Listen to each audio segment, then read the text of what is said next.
Hello everyone, कैसे हैं आप सब लोग। I hope each and every one of you is doing absolutely good. My name is doctor Vipin Kumar Sharma और मैं आप सभी लोगों का तहे दिल से स्वागत करता हूं हमारे इस प्यारे से बैच यकीन 6.0 के अंदर। तो सबसे पहले तो since this is our first class, so I want to welcome you all to this amazing batch. And आज हम हमारे एकेडमिक कंटेंट को तो स्टार्ट करेंगे ही, लेकिन उससे पहले हम लोग बात करेंगे अबाउट द नीट एग्जामिनेशन। ये एग्जामिनेशन आप लोगों के लिए क्रैक करना कितना जरूरी है ये तो आप बखूबी जानते हैं, बिकॉज अगर आप इस बैच तक पहुंचे हैं तो पहली बात आप ड्रॉपर हैं, यानी कि आप इस पर्टिकुलर एग्जामिनेशन का स्वाद एक बार चख चुके हैं। और दूसरी बात, आपको इंपॉर्टेंस पता है इस एग्जामिनेशन की कि अगर आप एक अच्छा डॉक्टर बनना चाहते हैं, अगर आप एक बेहतरीन डॉक्टर बन के लोगों की लाइफ में इंपैक्ट क्रिएट करना चाहते हैं तो आपको इस एग्जामिनेशन को तो क्रैक करना ही पड़ेगा। तो जितना इंपॉर्टेंट है इस एग्जामिनेशन को क्रैक करना, उतना ही इंपॉर्टेंट है ये जानना कि इसे क्रैक किया कैसे जाए। आज कुछ ऐसी ट्रिक्स के बारे में हम लोग बात करेंगे, बेसिकली कुछ स्ट्रैटेजीज के बारे में बात करेंगे जो आपको इस टाइम पे इस्तेमाल करनी है। अगर आप एकदम स्टार्टिंग से प्रिपरेशन कर रहे होते तो ये टिप्स थोड़ी सी अलग होती। अब आपके पास वक्त बचा है बहुत लिमिटेड, उस लिमिटेड वक्त में ज्यादा से ज्यादा आउटकम कैसे निकाला जाए उसके बारे में आज हम चर्चा कर रहे होंगे। और स्टार्टिंग के 20-25 मिनट में कुछ ऐसी बातें करेंगे जो फिर हम बहुत बीच बीच में ही किया करेंगे, बहुत रेगुलरली ऐसी बातें फिर नहीं होंगी। तो ये सेशन इसीलिए भी बहुत जरूरी हो जाता है क्योंकि यहां हम अपने आप को एक्सप्रेस कर सकते हैं। आपकी बातें भी मैं जानने की पूरी कोशिश करूंगा वाया द कॉमेंट सेक्शन, और मेरी बातें भी आपके सामने रखने की कोशिश करूंगा। अगर आप इस बैच में आए हैं तो आप में बहुत ज्यादा ज़ील है, आप में बहुत ज्यादा ग्रिट है, जिद है इस कॉम्पिटिटिव एग्जामिनेशन को क्रैक करने के लिए, जो कि बहुत अच्छी बात है। लेकिन सिर्फ इतना काफी नहीं है, you need a very good direction also. समझते हैं, एक लड़का है जिसका नाम है मोहन, और मोहन भैया इतना चलते हैं। और दूसरे भैया हैं, इनका नाम है सोहन, ये सिर्फ इतना चलते हैं। लेकिन फिर भी सोहन भैया जीत जाते हैं मोहन भैया से। क्यों? क्योंकि मंजिल यहां पर है। तो आपके मोहन भैया ज्यादा मेहनत कर रहे थे, हार्ड वर्क, यहां से लगभग 3 गुना ज्यादा चले, लेकिन मंजिल से अपोजिट डायरेक्शन में भाग रहे थे। और वहीं अगर आप सोहन भैया की बात करें तो ये जा रहे थे मंजिल की तरफ, इसीलिए लिमिटेड मेहनत के साथ भी ये अपने मकाम को हासिल कर पाए। तो यहां पर ये जो फॉर्मूला है ये नीट के लिए भी प्रॉपरली एप्लीकेबल है। आपको कुछ यहां पर हैक्स बताऊंगा जिससे आप अपने टाइम को बचा सकते हैं और बाकी स्टूडेंट जो पहले से तैयारी कर रहे हैं उनके कंधे से कंधा मिलाकर चल सकते हैं। तो आने वाली 20 मिनटों में जो मैं बात कहने वाला हूं उनको बहुत आराम से सुनना, बहुत इत्मीनान से लिख लेना बाकायदा कॉपी में, जिससे कि आप उन्हें बिल्कुल भी ना भूलें। आज हम ये सारी बातें डिस्कस करने वाले हैं। सबसे पहले थोड़ी बहुत अपने बारे में आपको बातें बताऊंगा, सिलेबस को डिकोड करेंगे कि क्या क्या हमको पढ़ना होता है। सक्सेस प्लानर हर स्टूडेंट को, चाहे मैं किसी भी बैच में जा रहा हूं, हमेशा मैं एक सक्सेस प्लानर देता हूं। इसको सक्सेस ट्रैकर भी बोल सकते हो आप। काफी बार स्टूडेंट्स ऐसा बोलते हैं कि सर मुझे कॉन्फिडेंस नहीं आ रहा कि मेरा सिलेक्शन होगा या नहीं होगा। इस सक्सेस प्लानर को देख लेना, आप खुद बता पाओगे कि आपका सिलेक्शन होगा या नहीं होगा। तो ये आपके मन के भ्रम दूर करने के लिए है। And I have cracked a lot of examinations via using this success planner और सक्सेस ट्रैकर। इसका आप जो नाम देना चाहें वो दे सकते हैं, लेकिन ये चीज बड़े काम की है। इसको आप अपनी दीवार पर अगर लगाकर रखेंगे, आपका दिमाग हमेशा चलता रहेगा, गोल ओरिएंटेड रहेगा, गोल सेंट्रिक रहेगा, बिल्कुल भी भ्रमित नहीं होगे, हमेशा अलाइंड रहोगे अपने विजन के साथ, अपने काम के साथ। और फिर हम लोग थोड़ी सी सेल बायोलॉजी के बारे में डिस्कशन करेंगे। यानी ये लेक्चर सिर्फ बातों में हम लोग खत्म नहीं करेंगे, अच्छे खासे टॉपिक्स भी यहां पर हम लोग कवर करेंगे। तो सबसे पहले तो मेरे बारे में थोड़ी बहुत बातें बता देता हूं। हालांकि आप लोग मुझे जानते होंगे क्योंकि यूट्यूब पर काफी सारे लेक्चर्स में बनाता रहता हूं, कंपटीशन वाला चैनल पे आपको दिखाई देता रहता हूं। लेकिन जिन स्टूडेंट्स को नहीं पता है, मेरा नाम डॉक्टर विपिन कुमार शर्मा है और मेरी एकेडमिक जो पढ़ाई हुई है वो एडवांस बायोकेमिस्ट्री में हुई है। मैं 6 किताबों का ऑथर हूं, 19 रिसर्च पेपर लिख चुका हूं। In my masters I have got a gold medal from central university and I have made an unsurpassed record, जहां पर मेरे थीसिस डिफेंस में मुझे 99% मार्क्स हासिल हुए थे एक सेंट्रल यूनिवर्सिटी से, जो अभी तक का हाईएस्ट मार्क है हमारी पूरी यूनिवर्सिटी के अंदर। अदर देन दैट अगर आप देखें तो एकेडमिक जर्नी स्टार्टिंग से ही अच्छी रही है। बहुत सारे मेडल्स, बहुत सारे अवार्ड्स, बहुत सारे एक्कोलेट्स जीते हैं। 3 बार यंग साइंटिस्ट अवार्डी रह चुका हूं, बेस्ट थीसिस अवार्डी रह चुका हूं, टाइम्स 40/40 अवार्डी रह चुका हूं, एंटरप्रेन्योर 30/30 अवार्डी रह चुका हूं, बिकॉज 2 स्टार्टअप्स भी रन किए थे। एंड पढ़ाना स्टार्ट किया था 18 साल की उम्र में। पहले स्लम स्टूडेंट्स को पढ़ाता था और अभी भी काफ़ी अलग अलग तरीकों से स्लम स्टूडेंट्स की हेल्प करता हूँ। लेकिन when I started teaching online तो अपने आप को थोड़ा सा एक्सप्लोर किया, लोगों से बहुत प्यार मिला एंड इस प्यार को मैं खोना नहीं चाहता था and that's why I always wanted कि मैं वो करूं जिसमें मुझे मज़ा आता है। पढ़ाना जब स्टार्ट किया तो पढ़ाने में मज़ा आया एंड दैट्स व्हाई अभी मैं आप लोगों के सामने एज अ टीचर प्रस्तुत हूँ। काफ़ी सारे एंट्रेंस एग्जामिनेशंस दिए हैं और बहुत सारे रिसर्च एग्जामिनेशंस को सिंगल और डबल डिजिट्स के साथ क्रैक किया है, तो एक अच्छी खासी क्रेडिबिलिटी है अपने सब्जेक्ट में और आप लोगों को कुछ ऐसा कंटेंट मिलेगा जो एग्जामिनेशन के लिए मोर देन इनफ होगा। तो फोमो में रहने की जरूरत नहीं है, यानी you are not missing out anything. आपको जरा सा भी ये नहीं सोचना है कि कुछ मिस हो जाएगा, इससे बाहर कोई क्वेश्चन आ जाएगा। दुनिया में बहुत सारी टेस्ट सीरीज है, कहीं एक आधा क्वेश्चन अगर आपसे सॉल्व नहीं हो रहा तो घबराना नहीं है, उसके लिए भी हम लोग चर्चा करेंगे that how you can tackle this up. लेकिन नीट में आपसे हर सवाल बन रहा होगा, चाहे कितना भी घुमाकर क्यों ना पूछ लिया जाए। इस तरीके से हम लोग कंटेंट को पढ़ेंगे। आप 100% रिलाय कर सकते हैं इस कंटेंट पे, चाहे आप एक नए स्टूडेंट हो, चाहे आप हमारे पुराने बैचेस में पढ़ रहे हो। सभी का इस बैच में एकदम बराबर प्यार के साथ स्वागत है। सिलेबस को डिकोड कर लेते हैं दोस्त। बॉटनी लगभग 180 नंबर की आती है, इक्विवेलेंट स्प्लिट है आपका बॉटनी और जूलॉजी में। यहां पर हम लोग शुरुआत करेंगे अपनी एक यूनिट के साथ which is called as cell biology.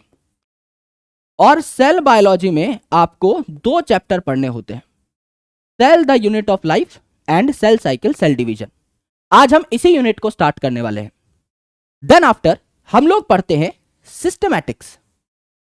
Systematics में हम लोगों के 3 चैप्टर्स आते हैं, the living world, biological classification and plant kingdom. उसके बाद हम लोग पढ़ते हैं स्ट्रक्चरल ऑर्गेनाइजेशन। स्ट्रक्चरल ऑर्गेनाइजेशन में आपके 2 चैप्टर्स आते हैं, एक तो आपका morphology in flowering plants and आपका एनाटॉमी इन फ्लावरिंग प्लांट्स। ये दोनों चैप्टर आपको पढ़ने होते हैं। When it comes to plant physiology, यहां पर पहले आपके 5 चैप्टर्स हुआ करते थे, लेकिन अब इस प्लांट फिजियोलॉजी में आपके सिर्फ और सिर्फ 3 चैप्टर्स अवेलेबल हैं। ट्रांसपोर्ट चैप्टर को और मिनरल न्यूट्रिशन चैप्टर को नए सिलेबस में रिमूव कर दिया गया है। जैसे ही एनटीए का कोई अपडेट आएगा, एनएमसी का कोई अपडेट आएगा, जो भी चीजें आपकी डिलीट या ऐड हुई होंगी उस हिसाब से हम लोग आपका सिलेबस कराएंगे, तो डरने की कोई जरूरत नहीं है। When it comes to 12th class, तो आपकी रिप्रोडक्शन यूनिट है, जिसमें पहले 2 चैप्टर थे बॉटनी के, reproduction in organisms and sexual reproduction in flowering plants. अब सिर्फ sexual reproduction in flowering plants बचा हुआ है। When it comes to genetics and evolution, तो इवोल्यूशन आपका आता है जूलॉजी में। जेनेटिक्स के जो 2 चैप्टर हैं, principles of inheritance and variation and molecular basis of inheritance, वो हमें पढ़ने हैं। उसके बाद आपकी आती है बायोलॉजी इन ह्यूमन वेलफेयर, और बायोलॉजी इन ह्यूमन वेलफेयर में आपके बॉटनी के 2 चैप्टर्स थे, एक तो आपका microbes in human welfare and एक आपका strategies for enhancement in food production. सिर्फ माइक्रोब्स बचा हुआ है, स्ट्रेटजीज आपका डिलीट हो गया। देन आपकी यूनिट आती है बायोटेक्नोलॉजी, जो कंप्लीटली जूलॉजी में जाती है। एंड देन आपकी यूनिट आती है इकोलॉजी, जो कंप्लीटली आपकी बॉटनी में आती है। इसमें 4 चैप्टर्स थे, सबसे पहले organisms and population, then ecosystem, then biodiversity and its conservation, and चौथा environmental issues. Environmental issues delete हो चुका है, तो आपके 3 चैप्टर्स यहां पर आपको देखने को मिलते हैं। तो अगर आप मोटा मोटा एक एनालिसिस लगाएं तो आपका 2 चैप्टर यहां है, 3 चैप्टर यहां है, 5 हो गए, 2 यहां है, 7 हो गए, 3 यहां है आपके 10 हो गए, 11 हो गए, 12 13 हो गए, 14 हो गए, 15 16 17 हो गए। ये आपके चैप्टर्स हैं बॉटनी के अंदर, जो आपको इसी सीक्वेंस के अंदर पढ़ने हैं। अब काफी स्टूडेंट्स कहेंगे सर 12th स्टार्ट करा दो, काफी स्टूडेंट्स कहेंगे सर 11th स्टार्ट करा दो। देखिए, हम यूनिट्स को उस तरीके से लेके चलेंगे जो सीक्वेंस सही है, पढ़ाई के तौर पे सही है। सिस्टमैटिक्स को पढ़ने से पहले इट बिकम्स रियली इंपॉर्टेंट कि आप सेल को जाने, इसीलिए आज हम सेल बायोलॉजी से अपनी पढ़ाई की शुरुआत कर रहे हैं। तो ये सीक्वेंस एकदम करेक्ट है और आपका पूरा सिलेबस सिंस बहुत जल्दी कंप्लीट होने वाला है, अच्छे से कंप्लीट होने वाला है, तो आप डरिए मत, आप इसी सीक्वेंस को फॉलो करिए और आपको बहुत मजा आएगा, चीजें आपको लिंक होती हुई दिखाई दे रही होंगी। Now I always follow a rule which is called as 5P rule. Now what is that 5P rule? आराम से समझने की कोशिश करिएगा कि ये 5P रूल क्या है। इन पांचों पी में छुपा हुआ है किसी भी कॉम्पिटिटिव एग्जामिनेशन को क्रैक करने का रहस्य। इन पांचों पी के बारे में समझ लेते हैं। पहले पी का मतलब है प्रॉपर, दूसरे पी का मतलब है प्लानिंग, तीसरे पी का मतलब है प्रिवेंट्स, चौथे पी का मतलब है पुअर एंड पांचवें पी का मतलब है परफॉर्मेंस। यानी अगर आप यहां पर देखें तो पूरा सेंटेंस बनता है proper planning prevents poor performance. अगर आप खराब परफॉर्म प्रिवेंट करना चाहते हैं एग्जामिनेशन में तो आपको प्रॉपर प्लानिंग करनी होगी। और वो प्रॉपर प्लानिंग क्या है उसे बहुत आराम से सुनना, बहुत गौर से सुनना। ये जो सारे पॉइंटर्स हैं ये आपको बहुत हेल्प करने वाले हैं इन all the subjects, in this entire batch, in your entire life. हमेशा इन चीजों को याद रखना है और बहुत सटीक तरीके से इन सारी चीजों को फॉलो भी करना है, बिकॉज चीजों को सिर्फ सुनने से कुछ नहीं होता, you need to follow, you need to take actions on plans. तो अब मैं जो आपको प्लान बता रहा हूं उस पर आपको एक्शन लेना है। अब काफी सारे स्टूडेंट्स ऐसे होंगे जिनको कुछ टॉपिक्स अच्छे तरीके से आते होंगे। फॉर एग्जाम्पल लेट से आप में से एक बच्चा है जिसका नाम है राजू लेट से, और राजू जो है वो सेल बायोलॉजी में बहुत अच्छा है। वो एनसीईआरटी पढ़ता है तो उसे सेल थ्योरी समझ में आ जाती है, वो एनसीईआरटी पढ़ता है तो उसे प्रोकैरियोटिक सेल समझ में आ जाता है। यूकैरियोटिक सेल में अगर उसे कोई चीज नहीं समझ में आती तो वो है साइटोस्केलेटल एलिमेंट्स। उसे जो चीज नहीं समझ में आती वो है structure of cilia flagella and centrosome and centriole. तो वो क्या करेगा? क्या वो इस बैच में आकर के हर वो चीज पढ़ेगा जो उसे पहले से आती है? नहीं। वो अगर उन चीजों को पढ़ना भी चाहता है, कोई चीज मिस होने से डरता भी है, तो अपनी स्पीड 2x पे रखेगा। वो सिर्फ उन चीजों को सुनेगा जो कि उसे पहले से आती हैं, और जो पॉइंट्स उसे नए मिलेंगे सिर्फ उन्हीं पॉइंट्स को वो अपने नोट्स में सप्लीमेंट करेगा, यानी ओनली सप्लीमेंट न्यू पॉइंट्स। पुरानी बातें तो उसे एनसीईआरटी की सारी समझ में आ ही चुकी हैं। कोई अगर चीज उसे नहीं समझ में आई वो सिर्फ उनको क्या करता जाएगा? सप्लीमेंट करता जाएगा अपने नोट्स में। पूरी की पूरी चीजें नोट्स में नहीं उतारेगा पहले से, अगर कहीं नोट्स बनाए हुए हैं तो। Never start preparation from zero, because according to me, मैं ये बात दिल से कह रहा हूं, कोई भी बच्चा कंप्लीट जीरो नहीं होता। आपको एटलीस्ट कुछ तो जीवन में आता होगा। अगर आप एक बायोलॉजी स्टूडेंट हो और आपको इतना भी पता है कि mitochondria is the power house, trust me, you are not standing at zero. आप एकदम अपने आप को नल एंड वॉइड काउंट नहीं कर सकते कि भाई मुझे कुछ नहीं आता, मुझे तो एकदम बेसिक से उठना है। ऐसा कोई बच्चा नहीं है बायोलॉजी का जिसे सेल के बारे में ना पता हो। ऐसा कोई बच्चा नहीं है जिसे माइटोकॉन्ड्रिया के बारे में थोड़ा बहुत ना पता हो। ऐसा कोई बच्चा नहीं है जिसे क्लासिफिकेशन के बारे में ना पता हो कि पेड़ की क्या प्रॉपर्टीज होती हैं, जानवर की क्या प्रॉपर्टी होती हैं।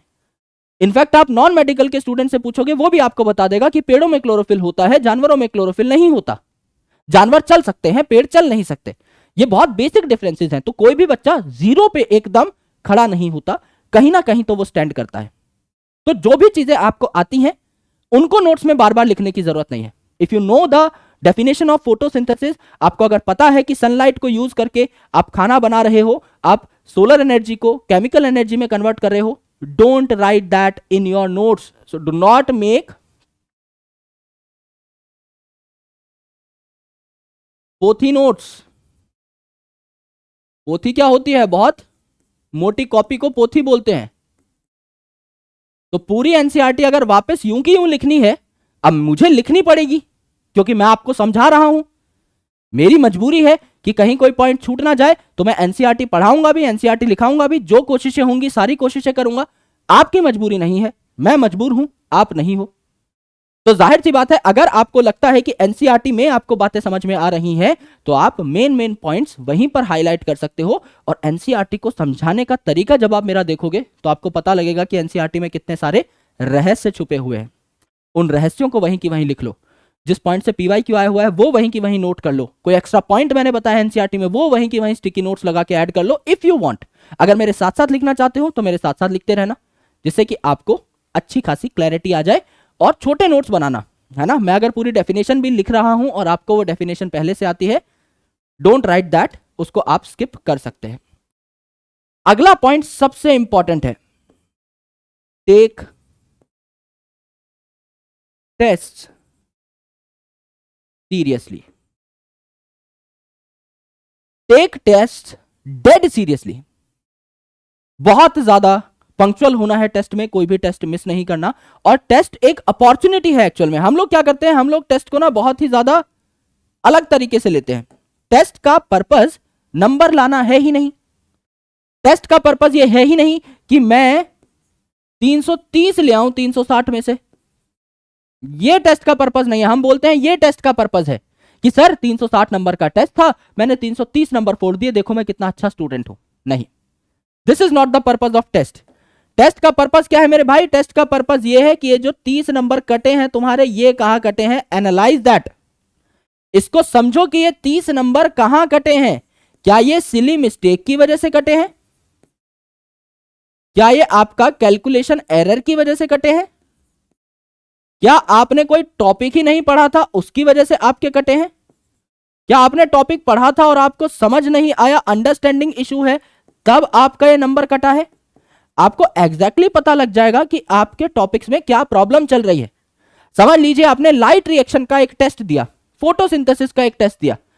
आपने जब क्वेश्चन सॉल्व किया तो आपको लगा यार ये तो मैं कर ही नहीं पा रहा हूं, जबकि मैंने कॉन्सेप्ट पढ़ लिया है। इसका मतलब आपको दोबारा कॉन्सेप्ट पढ़ने की जरूरत है। तो टेस्ट से आपने एनालाइज किया, दोबारा कॉन्सेप्ट पे गए, फिर क्वेश्चन सॉल्व करके देखा, हो गया। क्या अगली बार ये गलती होगी? नहीं होगी। This is the purpose of test. Test आया, एक एंजाइटी आई, एक प्रेशर आया, उस प्रेशर को एकदम अच्छे तरीके से ऑप्टिमिस्टिकली यूज किया, पूरी रात बैठ करके पढ़ाई करी, अपना पूरा सिलेबस जो 3-4 दिन में रिवाइज करने वाले थे, टेस्ट के प्रेशर को बहुत पॉजिटिवली यूज करके आपने एक रात में खत्म कर दिया। ये टेस्ट का पर्पस है। सिली मिस्टेक करी थी, क्वेश्चन पे दोबारा गए, अंडरलाइन करना सीखा क्वेश्चन को कि कौन से शब्द में आपका उत्तर छुपा हो सकता है। This is the purpose of test. ये सारी चीजें आपको समझनी है। और एक सबसे बड़ी जो दिक्कत आएगी, जो स्टूडेंट्स की सबसे ज्यादा मेजर प्रॉब्लम है, वो ये है कि सर हम कंटेंट देख लेते हैं, हमने बैच पढ़ लिया है, हम एक टेस्ट सीरीज सॉल्व करने गए और उस टेस्ट सीरीज के हमसे क्वेश्चन नहीं बन रहे हैं। 2 क्वेश्चंस ऐसे थे जो हमारे पढ़ाए हुए से बाहर थे। तो क्या करें सर? हमें तो अब आपके कंटेंट पे भरोसा नहीं रहा, 2 क्वेश्चन हमारे छूट गए। मेरे भाई ये 2 क्वेश्चन दुनिया के हर बच्चे के छूटेंगे। आपको करना क्या है? आपको यह करना है कि इन 2 क्वेश्चंस को सप्लीमेंट कर लेना है इन योर नोट्स, जिससे कि अगले टेस्ट में कहीं आपको ये सवाल दिख जाए तो आप इस सवाल की धज्जी उड़ा सको। That is the purpose of test series and extra topics. You do not need to learn every topic जो आपको दिखाई देता है। ऐसे तो आप पूरी जिंदगी में भी नीट का सिलेबस कवर नहीं कर पाओगे। अगर आप वर्टिकल इंफॉर्मेशन में घुसोगे, इंफॉर्मेशन की गहराई में घुसोगे, आप एग्जाम क्रैक नहीं कर सकते, आप ज्ञानी बन सकते हो। अब दोनों में से आप सोच लो। जब हमने भी सोचा बहुत सारी चीजें पढ़ेंगे, यूनिक चीजें पढ़ेंगे, वो यूनिवर्सिटी कॉलेज में आकर हम लोगों ने की। When it comes to cracking examination, आपको बहुत लिमिटेड लेकिन बहुत अच्छे से पढ़ना होता है। तो यहां पर एग्जामिनेशन का पैटर्न ये कहता है कि एनसीईआरटी बेस्ड कंटेंट आएगा, थोड़ा बहुत ऊपर जा सकते हो to make a clear understanding of NCERT, but not in this way कि सारी टेस्ट सीरीज को मैं सॉल्व करूं और सारी मुझसे होनी ही होनी चाहिए। किसी ग्रंथ में नहीं लिखा हुआ है। It's all about supplementation. दुनिया की कोई किताब ऐसी नहीं है जिसको पढ़ के आप सारे क्वेश्चन सॉल्व कर दो। मैं चाहूं तो मैं आपको 10 क्वेश्चन ऐसे दूं जो आपको किसी भी किताब में नहीं मिलेंगे, खुद के बनाए हुए क्वेश्चन जो आपको टोटली डिमोटिवेट कर सकते हैं। लेकिन that's not the purpose of a teacher and that's not a purpose of test series to demotivate you, right? जिनको पता है उनको पता है कि टेस्ट सीरीज में हायर लेवल के क्वेश्चंस क्यों डाले जाते हैं। There is a purpose behind that. लेकिन आपका पर्पस क्या होना चाहिए, मैंने पहले ही सॉल्व कर दिया है। कोई एक्स्ट्रा क्वेश्चन दिखे, आप आराम से उसको ऐड कर लो अपने नोट्स में। फॉर एग्जांपल समझ लीजिए टेक्सोनॉमिक एड का क्वेश्चन है। अब तो टॉपिक हट गया है, बट जस्ट फॉर रेफरेंस मैंने कहीं एक क्वेश्चन देखा था कि भारत में पहला जू कब खुला। अब जूलॉजिकल पार्क का क्वेश्चन है, बट एनसीईआरटी से बाहर है। तो मैंने क्या किया, क्वेश्चन देखा, आंसर एक्सप्लेनेशन ढूंढी इंटरनेट पे, एंड वो एक लाइन हमने अपने नोट्स में सप्लीमेंट कर ली कि पहला जू डैश डैश डैश ईयर में खुला, इस शहर में खुला, एंड मेरे नोट्स और परफेक्ट हो गए। अब अगली बार मुझे कहीं ये सवाल दिखेगा तो मैं उस सवाल को बहुत इजीली सॉल्व कर पा रहा होऊंगा। तो इन सारी बातों को आपको बहुत अच्छे से ध्यान में रखना है, ठीक है? डीपीपी बहुत प्यार से सॉल्व करनी है दोस्त, और होमवर्क बहुत सीरियसली करना है। टेक होमवर्क सीरियसली, क्योंकि ऐसा नहीं है कि हम कुछ बताएं और आप ना करो, है ना? ऐसा होगा तो पहले दिन पे ही हमारा ब्रेकअप हो जाएगा दोस्त। अब आपको और मुझे साथ साथ चलना है, एक दूसरे पर भरोसा करते हुए चलना है, एक दूसरे का हमसफर बनते हुए चलना है, और just not for this course but for entire life. जो मेरे पुराने स्टूडेंट्स हैं वो अच्छे से जानते हैं, मैं आज भी उनके साथ टच में हूं। तो हम लोगों को ऐसी दोस्ती कायम करनी है। आप मुझे अपना बड़ा भाई समझिए, विपू भाई बोलिए, विपू सर बोलिए, जो आपको बोलना है बोलिए, लेकिन हमारे बीच की बॉन्डिंग ऐसी होनी चाहिए कि हमारे बीच में कोई पर्दा ना रहे। हम लोग बहुत ट्रांसपेरेंटली और बहुत सच्चाई से एक दूसरे की कमियां एक दूसरे को बताएं। कभी आपको कुछ ऐसा लगता है that you want some more from my content, just let me know. और कभी मुझे ऐसा लगेगा कि मुझे बहुत ज्यादा काम कराना है आपसे, मैं ट्रांसपेरेंटली आपको बता दूंगा। लेकिन हाँ, जो आप बोलोगे वो मुझे करना पड़ेगा, और जो मैं बोलूंगा वो भी आपको करना ही पड़ेगा। तब जाके ये गाड़ी जो है, बाइसिकल है, दोनों टायर अलाइन रहेंगे तो ही हमारी गाड़ी आगे बढ़ पाएगी, अदरवाइज आगे नहीं बढ़ पाएगी। और मैं चाहता हूं कि आपको मैं सफल होते हुए देखूं, तो उसके लिए सारी चीजें हमको करनी पड़ेंगी। इसको आप लोग देख लीजिएगा। फ्लो ऑफ बैच कंटेंट ये बहुत यूनिक है। मेरा जो बैच कंटेंट का तरीका है देने का वो बहुत अलग है और बहुत मजेदार है। आप देखेंगे पहले ही लेक्चर से कि आपको क्या क्या मिल रहा है। सबसे पहले तो मैं देता हूं आपको अपने हस्तलिखित कॉन्सेप्ट्स, यानी सबसे पहले मैं अपने हाथों से लिख लिख कर, मैं कुछ लिख करके नहीं लाता हूं पहले से क्लास में, तो जाहिर सी बात है मैं आपको हैंड रिटन कॉन्सेप्ट्स देता हूं, सारे के सारे। हैंड रिटन कॉन्सेप्ट्स लेने के बाद आप लोग यहां पर एक बार दर्शन करते हैं एनसीईआरटी का मेरे ही सामने। यानी मैं आपको एनसीईआरटी का वर्ड टू वर्ड रीड करके यहीं पर अपनी क्लास में सुनाता हूं। एनसीईआरटी रीडिंग आपकी यहीं पर होती है विद मार्किंग इंपॉर्टेंट पॉइंट्स। उसके बाद अगर आप देखें तो यहां पर हमारी एक प्यारी सी किताब है जिसका नाम है ऑब्जेक्टिव एनसीईआरटी पंच। तो ऑब्जेक्टिव एनसीईआरटी पंच के नाम पे हमने एक सीरीज चला रखी है जिसको हम कहते हैं पंचायत। तो पंचायत में आपको पंच के क्वेश्चंस सॉल्व कराता हूं। ये हमारी किताब है ऑब्जेक्टिव एनसीईआरटी पंच। अगर आपको नहीं पता है इसके बारे में तो अब पता लग जाएगा। This is objective NCERT punch, right. अच्छी खासी मोटी किताब है क्योंकि इसमें काफी सारे क्वेश्चंस हैं। एंड अभी you know this is very very important क्योंकि कुछ ऐसे टॉपिक्स थे जो गायब हो गए हैं लेकिन इसके अंदर है, तो यहां से आपको एक्स्ट्रा एज मिलती है। तो ये पंचायत के क्वेश्चंस हम लोग सॉल्व करते हैं और इससे मैं आपको होमवर्क भी देता हूं। तो जाहिर सी बात है अगर आपके पास ये नहीं है तो आप ऑर्डर कर सकते हैं, मैंडेटरी नहीं है, लेकिन अगर आप चाहें तो कर सकते हैं। मेरी रिकमेंडेशन ये रहेगी कि आपके पास ये किताब होनी चाहिए। इसके इंपॉर्टेंट क्वेश्चंस मैं आपको कराता हूं, फिर मैं आपको शेयर कराता हूं थोड़ी सी पीवाईक्यूज की एंड इंपॉर्टेंट क्वेश्चंस की। तो मैं आपको कराता हूं कुछ इंपॉर्टेंट क्वेश्चंस एंड पीवाईक्यूज। फिर मैं आपको देता हूं एक प्यारी सी डीपीपी जो कि आपको क्विज फॉर्मेट में मिलती है, एज वेल एज आपको पेपर फॉर्मेट में भी आप प्रिंट करा सकते हैं, नॉर्मल शीट के फॉर्मेट में भी आपको अवेलेबल हो सकती है। और इसकी सोल्यूशन वीडियो जो कि मैं स्वयं बनाता हूं, तो जाहिर सी बात है आपको सोल्यूशन वीडियो में भी बहुत सारे कॉन्सेप्ट्स रिवाइज करने का मौका मिलता है। देन मैं बनाता हूं आपके लिए बहुत ज्यादा रिफाइंड टेस्ट। इन टेस्ट के लिए तैयारी करके आप अपने कॉन्सेप्ट्स को और बेटर कर सकते हैं, रिवाइज कर सकते हैं। और इन टेस्ट को जब आप देंगे तो आपको और अच्छे से पता लगेगा कि कहां पर आपकी कमी रह गई। एंड में आती है आपकी मॉक टेस्ट सीरीज जो कि सभी स्टूडेंट को देनी ही है। तो आपके चैप्टर वाइज टेस्ट तो होंगे और आपके मॉक टेस्ट भी होंगे। और मैं आपको होमवर्क में देता हूं डेली बेसिस पे, जब भी मेरा कोई भी लेक्चर हो डेली बेसिस पे just after my lecture complete NCERT reading in 5 minutes. और मैं गारंटी देता हूं कि 5 मिनट में आप मेरा 2 घंटे का कंटेंट एनसीईआरटी से पढ़ पा रहे होंगे फॉर श्योर। ये मैं लिख के देता हूं, है ना, लिख ही रहा हूं ना अभी, ये मैं आपको लिख के दे रहा हूं। अगर आपने मेरा 2 घंटे का लेक्चर बहुत गौर से सुना है, एनसीईआरटी पढ़ने में आपको 5 मिनट से ज्यादा नहीं लगेंगे। आप अगर बिल्कुल ही पहली बार रूबरू हो रहे हैं एनसीईआरटी से, पहली बार कॉन्सेप्ट सीख रहे हैं, मैक्स टू मैक्स 10 मिनट, मेरे हर स्टूडेंट का रिकॉर्ड है 5 मिनट में आपकी एनसीईआरटी कवर हो रही होती है। यानी पहले मैं आपको हैंड रिटन कॉन्सेप्ट्स दूंगा, फिर मैं आपको एनसीईआरटी की रीडिंग क्लास में ही कराऊंगा, फिर मैं आपको पंचायत सीरीज के क्वेश्चन कराऊंगा, इंपॉर्टेंट क्वेश्चन पीवाईक्यू कराऊंगा, डीपीपी दूंगा, उसका सोल्यूशन दूंगा, टेस्ट आएंगे, मॉक टेस्ट आएंगे, 5 मिनट एनसीईआरटी आप रीड करेंगे। यानी ओवरऑल अगर आप देखें तो मोटा मोटा 10 बार आप एनसीईआरटी से निकल गए। प्लस जब आप नेक्स्ट लेक्चर में आएंगे तो थोड़ी बहुत पुराने लेक्चर की बातें होंगी ही, यानी इतनी बार आपका कंटेंट रिवाइज हो जाएगा कि आपको सिर्फ और सिर्फ प्रैक्टिस करनी होगी। प्रैक्टिस में आपको क्या करना है मेरे भाई?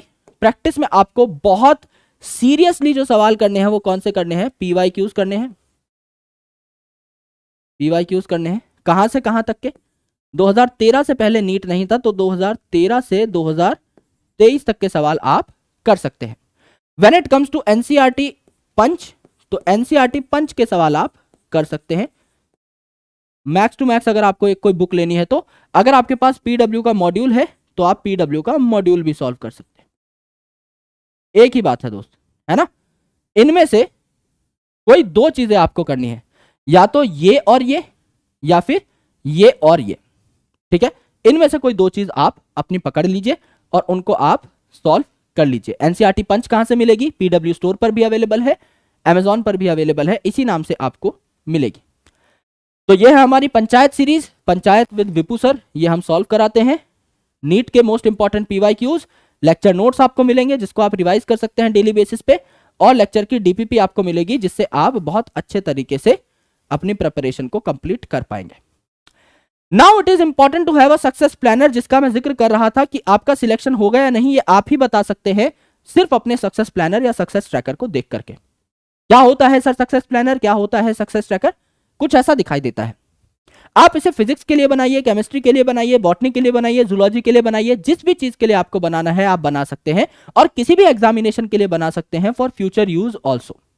अभी नीट के लिए अगर मैं आपको बॉटनी का ही बताऊं तो कुछ चैप्टर का सक्सेस प्लानर मैंने यहां पर बना रखा है, जैसे सेल चैप्टर जो आज स्टार्ट करेंगे, cell cycle chapter, living world, biological classification, plant kingdom, morphology, anatomy, plant physiology, यानी 11th क्लास इसमें खत्म हो गई। शीट थोड़ी और लंबी होती तो I will add reproduction unit, genetics unit, human welfare unit, ecology unit, तो मेरी पूरी बॉटनी कंप्लीट हो जाती। अब इसमें मैं टिक लगाता रहूंगा कि मैंने क्या क्या काम कर लिया है। क्या मैंने विपू सर का लेक्चर देखा? क्या मैंने पंच के सवाल लगाए, या जो भी ऑब्जेक्टिव बुक आप सॉल्व कर रहे हो सारे लगा लिए? क्या मैंने पीवाईक्यू देख लिए 2013 से 23 के? क्या मैंने नोट्स पढ़ लिए एक बार खुद से? बिल्कुल पढ़ लिए। क्या मैंने डीपीपी सॉल्व कर ली? बिल्कुल कर ली। क्या मैंने अपने आप से 2-3 टेस्ट दे दिए? बिल्कुल दे दिए। शॉर्ट लेंथ टेस्ट दे दिया, फुल लेंथ टेस्ट दे दिया। क्या मैंने 4 रिवीजन कर लिए इस पूरे के पूरे कंटेंट के? बिल्कुल कर लिए। आपका सिलेक्शन कोई नहीं रोक सकता अगर हर चैप्टर में ये कर लोगे तो। यानी जितने आपको राइट दिखेंगे उतने आपके सिलेक्शन के चांसेस ज्यादा हैं। राइट, सिंपल सी बात है। अगर आपको सारे राइट दिख गए, अगर एक बार आपने एक चैप्टर का लेक्चर देख लिया, ऑब्जेक्टिव सॉल्व कर लिए, पीवाईक्यू सॉल्व कर लिए, यहां पे कोई ऐसा सवाल मिला जो नोट्स में नहीं था, नोट्स में डाला, यहां पे कोई ऐसा सवाल मिला जो नोट्स में नहीं था, नोट्स में डाला, नोट्स को यहां देख लिया, इनमें सप्लीमेंट किया, डीपीपी में कोई अच्छा सवाल मिला, कोई अच्छी एक्सप्लेनेशन मिली, नोट्स में डाल ली, है ना? टेस्ट में कोई नया सवाल मिला, नोट्स में डाल लिया। नोट्स इतने रिफाइन कर लो एंड तक कि कोई भी सवाल आए, किसी भी तरीके का सवाल आए, कितना भी घुमा कर आए, उस सवाल को आप किसी भी तरीके से सॉल्व कर पा रहे हो, 4 नंबर अपनी जेब में डाल रहे हो, इतना श्योर शॉट हो जाना है आफ्टर दिस सक्सेस प्लानर। अपने हाथों से 4 पेपर की शीट्स पे फिजिक्स, केमिस्ट्री, बॉटनी, जूलॉजी सबका सक्सेस प्लानर बनाना है, और नीचे कमेंट करना है इस वीडियो के कि सर हमने सक्सेस प्लानर बना लिया है।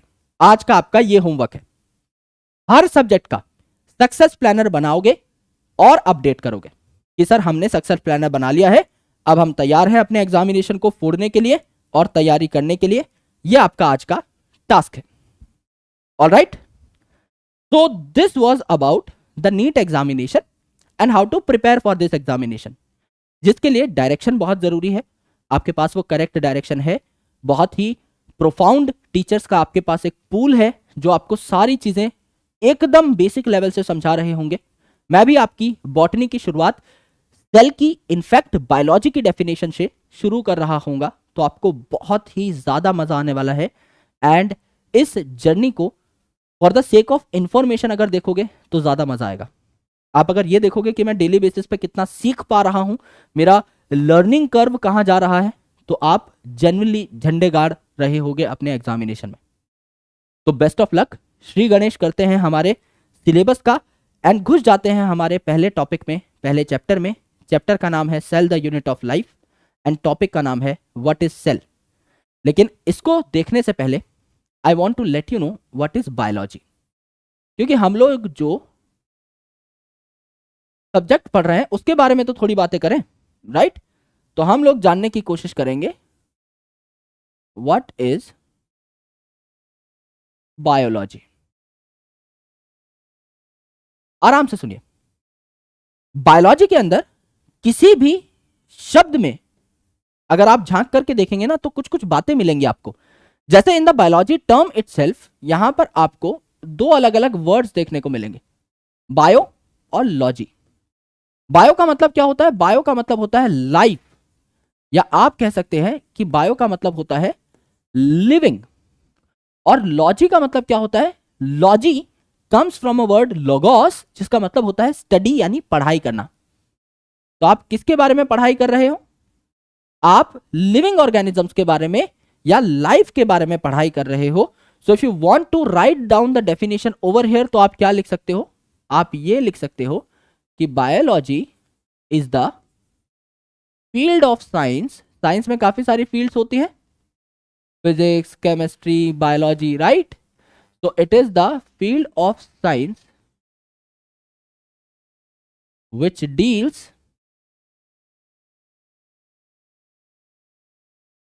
with the study of life। और लाइफ में क्या आता है? Living organisms. लाइफ मतलब ऐसे ऑर्गेनिजम्स जो लिविंग है, तो living organisms and in organisms में होने वाले processes and living processes. For example living organisms कौन कौन से होते हैं? भाई आपके अराउंड बहुत सारे लिविंग ऑर्गेनिजम्स होते हैं। कौन कौन से? भाई अगर आप बाहर निकलोगे अपने गेट से, घर के गेट से, आपको दिखने को मिलेंगे पेड़, पौधे, पक्षी, अलग अलग प्रकार के जानवर, आपके घर में छुपे हुए कॉकरोच, जो प्रिंसिपल साहब एकदम घंटी बजा के अंदर आ जाते हैं कि मुन्ने की बीमारी की वजह ये कॉकरोच है, घर में छिपे हुए कॉकरोच, है ना? तो कॉकरोच ये सारे क्या है? लिविंग ऑर्गेनिजम्स है। यानी चाहे आप प्लांट्स को देखें, चाहे आप एनिमल्स को देखें, चाहे आप माइक्रोब्स को देखें, ये भी तो जिंदा है। तो ये क्या हो गए? आपके लिविंग ऑर्गेनिजम्स हो गए। इनकी भी स्टडी आप बायोलॉजी में करते हो। सिस्टमैटिक्स में क्या पढ़ेंगे भाई? पहली स्लाइड में क्या देखा? सिस्टमैटिक्स में क्या पढ़ेंगे? सिस्टमैटिक्स में हम लोग पढ़ेंगे प्लांट किंगडम, बायोलॉजिकल क्लासिफिकेशन, जिसमें आपके मोनेरा, प्रोटिस्टा, फंगस आएंगे। और सिस्टमैटिक्स में ही चौथा चैप्टर जो जूलॉजी में आएगा, इसमें क्या पढ़ेंगे? एनिमल किंगडम, यानी एनिमल्स के बारे में। तो ये क्या हुए भाई? ये आपके लिविंग ऑर्गेनिजम्स हुए ना सारे के सारे। तो ये लिविंग ऑर्गेनिजम्स आप पढ़ते हो बायोलॉजी में। एंड लिविंग प्रोसेसेस, यानी इनके अंदर होने वाले प्रोसेसेस के बारे में भी आप पढ़ते हो बायोलॉजी के अंदर। जैसे हमारे अंदर कौन कौन से प्रोसेसेस हो रहे हैं? डाइजेशन हो रही है, तो आप हमारे डाइजेस्टिव सिस्टम के बारे में पढ़ोगे, और कैसे वो डाइजेशन में हेल्प करता है उसके बारे में पढ़ोगे। हम कैसे सांस लेते हैं, कैसे अपनी बॉडी में एनर्जी बनाते हैं, उसके बारे में आप बात करोगे, यानी आप रेस्पिरेशन के बारे में बात करोगे। रिप्रोडक्शन के बारे में बात करोगे, जो कि एक बहुत इंपॉर्टेंट प्रोसेस है, जिससे एक स्पीसीज जो है नए नए और ऑर्गेनिजम्स प्रोड्यूस करती है। अगर हम लोग बच्चे पैदा करेंगे तभी तो स्पीसीज कंटिन्यू कर पाएगी इस अर्थ पे। अगर एक आम है, वो आम का पेड़ जब तक जिंदा है तब तक तो हमें आम मिलेंगे। अगर वो और बच्चे पैदा नहीं करेगा, अगर और ज्यादा आम की गुठलियों को हम नहीं बोएंगे, तो एक टाइम के बाद आम धरती पे से खत्म हो जाएंगे। That's why it is important for that mango tree to reproduce. अगर हम रिप्रोड्यूस करना बंद कर देंगे, लेट्स से आज बोला जाए कि अब कोई ह्यूमन रिप्रोड्यूस नहीं कर पाएगा, तो आने वाले कुछ सालों में, 40, 50, 60 सालों में, अभी जो ह्यूमन बींग्स हैं ये जब मर जाएंगे, तो उसके बाद कोई और ह्यूमन बींग आगे आ ही नहीं पाएगा। तो reproduction is also very important. तो ये भी क्या है? आपका एक लिविंग प्रोसेस है। इन सब की स्टडी को, इन सब की पढ़ाई को हम लोग क्या बोलते हैं? बायोलॉजी बोलते हैं।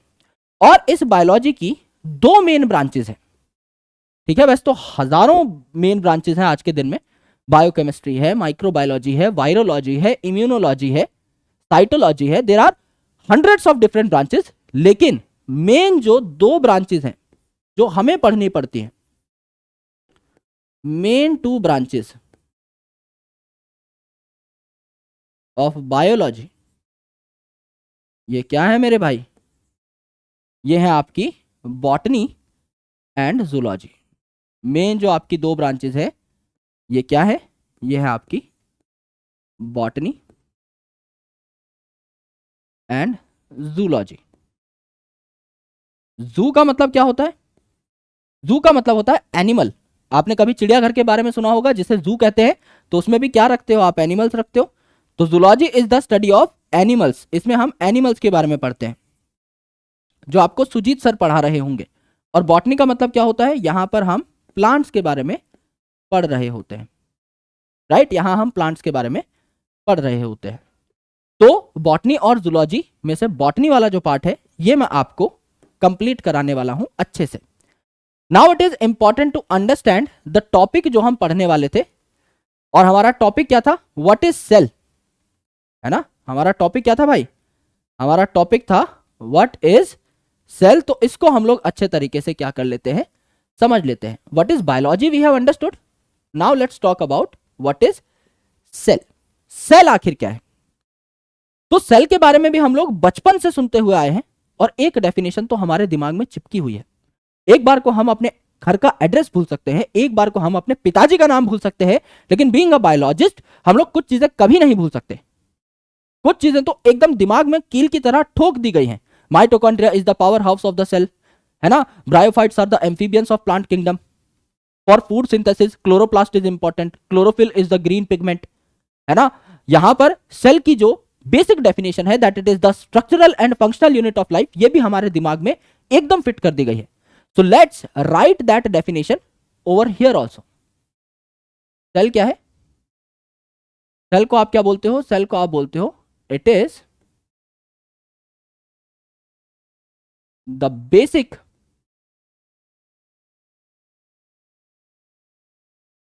Structural and functional unit of life.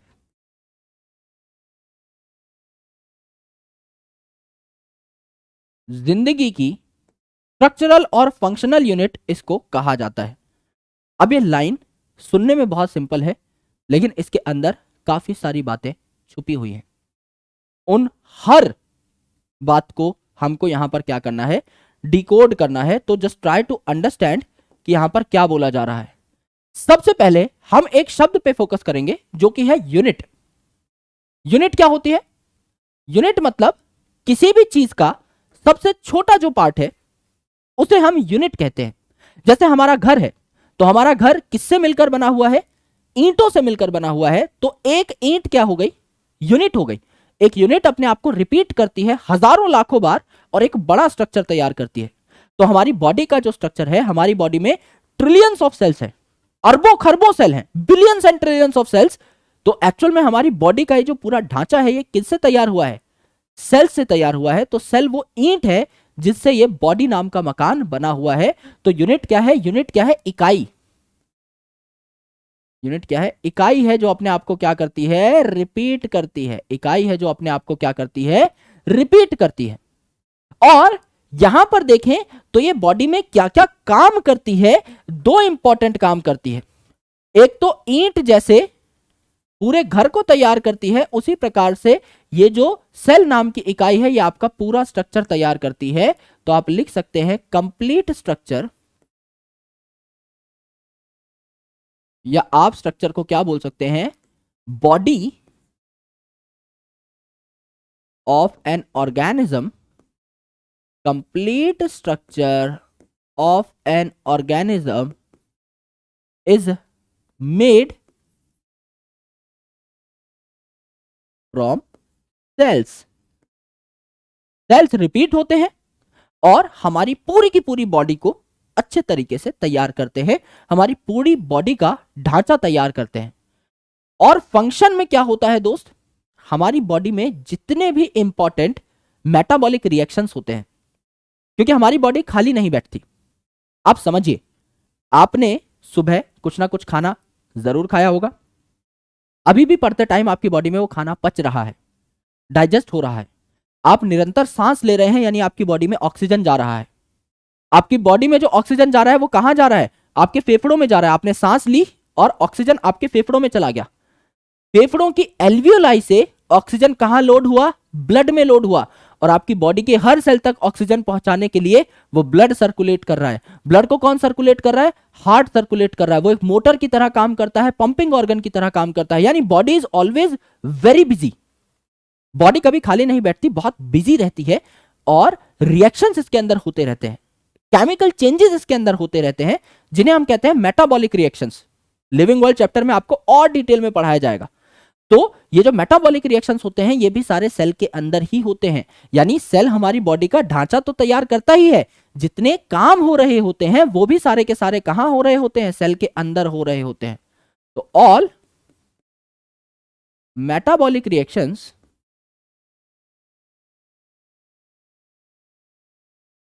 also occur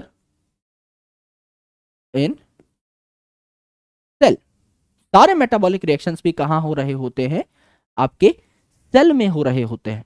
तो ये बात आपको आज अच्छे से समझ में आई होगी कि इसको structural and functional unit of life क्यों कहा गया, क्योंकि यही सेल रिपीट कर करके हमारी पूरी बॉडी का स्ट्रक्चर बनाता है, और इसी सेल में हमारी बॉडी के सारे फंक्शंस भी हो रहे होते हैं। That's why it is called as structural and functional unit of life.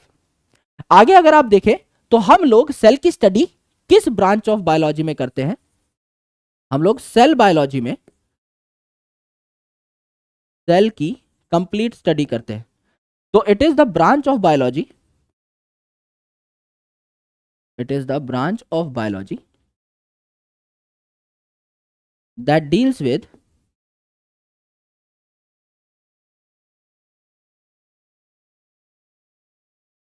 The study of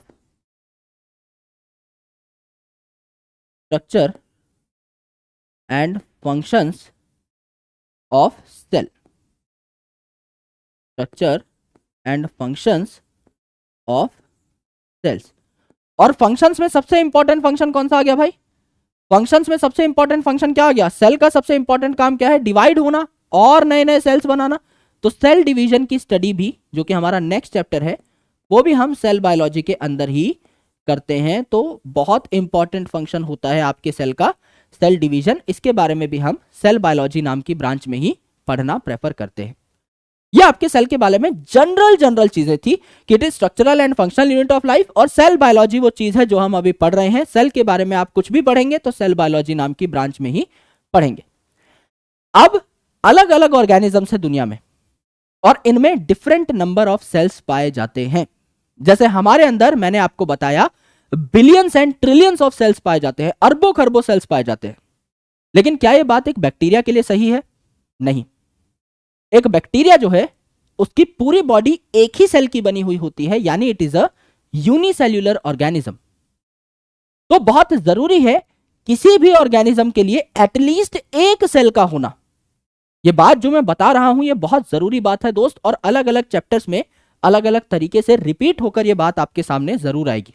मेरी बात को बहुत आराम से सुनना, एक और बार गौर से सुनो। मैं ये कह रहा हूं कि किसी भी लिविंग ऑर्गेनिज्म को लिविंग ऑर्गेनिज्म बोलने के लिए भी कम से कम एक सेल का होना जरूरी है। अगर एक सेल कंप्लीट नहीं है तो हम लिविंग ऑर्गेनिज्म शब्द का इस्तेमाल नहीं करते। वायरस के पास खुद का सेल नहीं होता तो हम उसे लिविंग कंसीडर नहीं करते। लिविंग नॉन लिविंग के बीच में झुला करके रखते हैं, हम उसे कंप्लीटली लिविंग नहीं मानते। बैक्टीरिया को हम लिविंग इसीलिए बोलते हैं क्योंकि मिनिमम एक सेल उसके अंदर है। प्रोटोजोआ को हम लोग लिविंग इसीलिए बोलते हैं क्योंकि मिनिमम एक सेल उसके अंदर है। प्लांट्स को, एनिमल्स को हम लोग इसीलिए लिविंग बोलते हैं क्योंकि इनमें बहुत सारे सेल्स हैं, तो ऑब्वियसली एक सेल तो प्रेजेंट होगा ही। तो that's why presence of at least one cell is mandatory, जिससे कि हम किसी ऑर्गेनिज्म को लिविंग बोल पाए। तो आप ये कहेंगे कि cellular organisation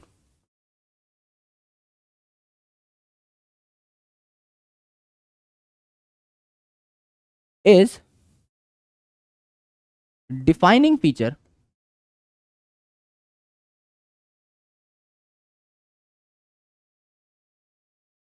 of living organisms,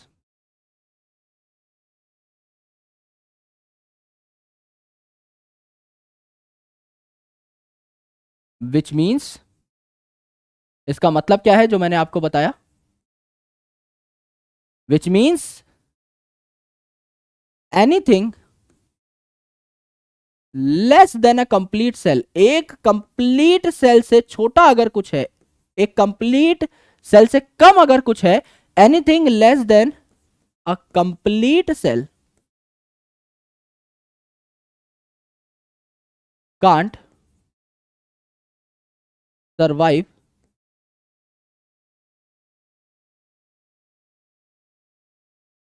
independently, ये इंडिपेंडेंटली नहीं रह सकते। अब आप बोलोगे सर प्लांट की एक ऑर्गेनेल है जिसका नाम है क्लोरोप्लास्ट, ये क्लोरोप्लास्ट तो खुद ब खुद खाना बना सकती है।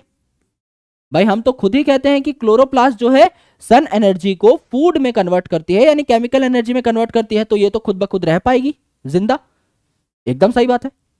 पर फिर इसे लिविंग क्यों नहीं कहते? क्योंकि मेरे भाई ये खाना तो बना लेगी, लेकिन खाने से एनर्जी कैसे बनाएगी? अगर आप आलू का पराठा खा लेते हो तो उसको खाने से कोई आपने अपनी बॉडी के ऊपर एहसान नहीं किया है, आपको ऑक्सीजन यानी सांस लेकर के ऑक्सीजन पहुंचानी पड़ेगी उन सेल्स में जहां पर आपके आलू के पराठे का ग्लूकोज गया है।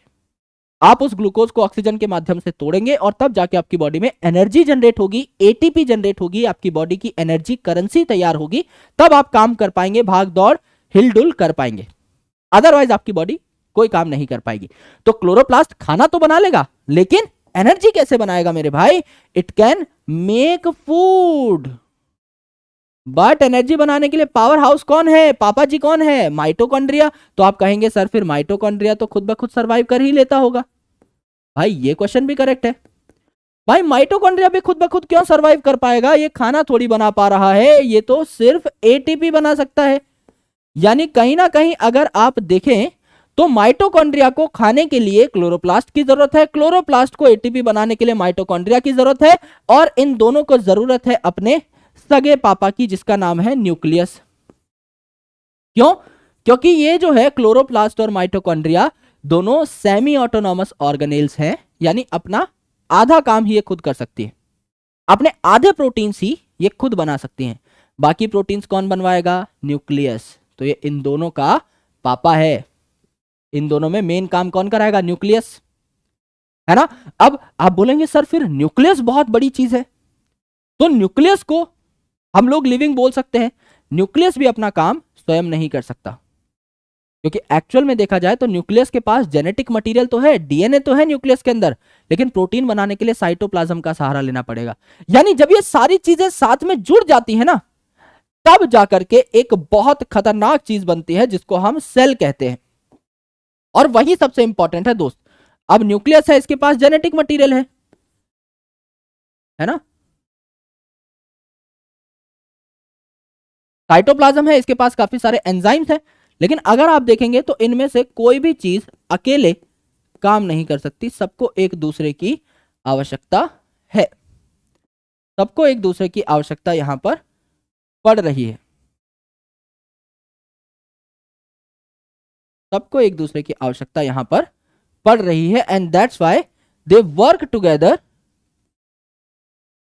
As a cell. ये सारी चीजें मिलकर सेल बनाती हैं, और भी कई कंपोनेंट्स हैं, ये सारी चीजें मिलकर के एक सेल तैयार करती हैं, और ये जो सेल है ये सारे के सारे काम अब अच्छे से कर सकता है। यानी अगर आप देखें तो एक यूनिसेलुलर ऑर्गेनिज्म जो है इसमें काफी सारी अच्छी प्रॉपर्टीज पाई जाती हैं। अब कहने के लिए तो एक यूनिसेलुलर ऑर्गेनिज्म काफी छोटा है, लेकिन इसमें बहुत सारी चीजें आपकी हो रही होती हैं। फॉर एग्जाम्पल बैक्टीरिया को ही देख लीजिए, बैक्टीरिया कहने को तो बहुत छोटा है, एक ही सेल है उसके अंदर, लेकिन बैक्टीरिया वो हर काम कर सकता है जो आपकी बॉडी कर सकती है टेक्निकली। अगर आपकी बॉडी में कोई फॉरेन मॉलिक्यूल आ जाए, कोई बाहर से मॉलिक्यूल आ जाए बीमारी पहुंचाने के लिए, तो आपकी बॉडी भी उससे लड़ती है। बैक्टीरिया भी ऐसा जुगाड़ लगा के बैठा है कि उसकी बॉडी भी लड़ती है। कोई वायरस अंदर आ जाए तो उसकी बॉडी थोड़ी देर लड़ने की कोशिश करती है, हार जाए जीत जाए वो अलग बात है। अब आप भी बीमार पड़ते हो, आपकी बॉडी हमेशा जीतती थोड़ी है, कोविड हुआ ही सबको, राइट, कफ कोल्ड हो ही जाता है, आए दिन बुखार हो ही जाता है, राइट। तो ये सारी बीमारियां होना बहुत नेचुरल है, उनसे लड़ना इज इंपॉर्टेंट। और ये लाइफ में भी जो फिलॉसफी है काम करती है कि रिजल्ट हमारे हाथ में नहीं होता, हारेंगे जीतेंगे दैट इज अनदर थिंग, लड़ना प्रयास करना that is very very very critical. तो सेम चीज यहां पर होती है, हमारा डीएनए अपनी कॉपी बना सकता है, रेप्लिकेशन कर सकता है, बैक्टीरिया भी अपना डीएनए रेप्लिकेट करता है। हम अपने डीएनए से आरएनए बनाते हैं, ट्रांसक्रिप्शन करते हैं, बैक्टीरिया भी करता है। हम अपने आरएनए से प्रोटीन बनाते हैं, ट्रांसलेशन करते हैं, बैक्टीरिया भी करता है। यानी एक सिंपल सेल है लेकिन उसके अंदर फंक्शंस बहुत सारे हो रहे हैं, राइट। तो यहां पर आप यूनिसेल्यूलर को नजरअंदाज नहीं कर सकते। यूनिसेल्यूलर ऑर्गेनिजम्स कौन से हुए? The organisms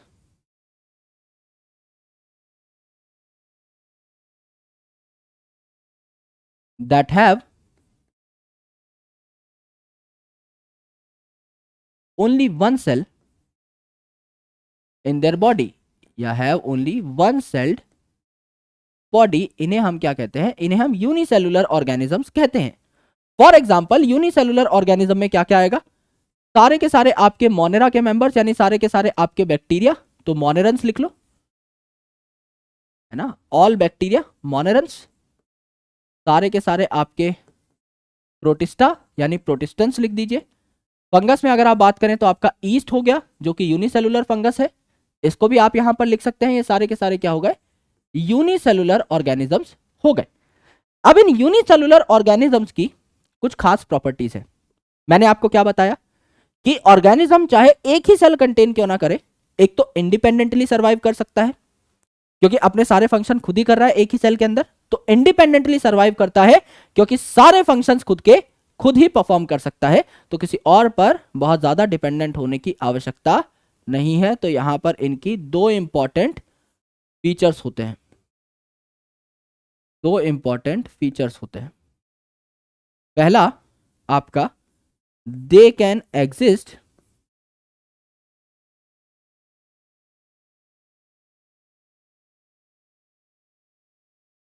independently. और क्यों एग्जिस्ट कर सकते हैं independently? Because they can perform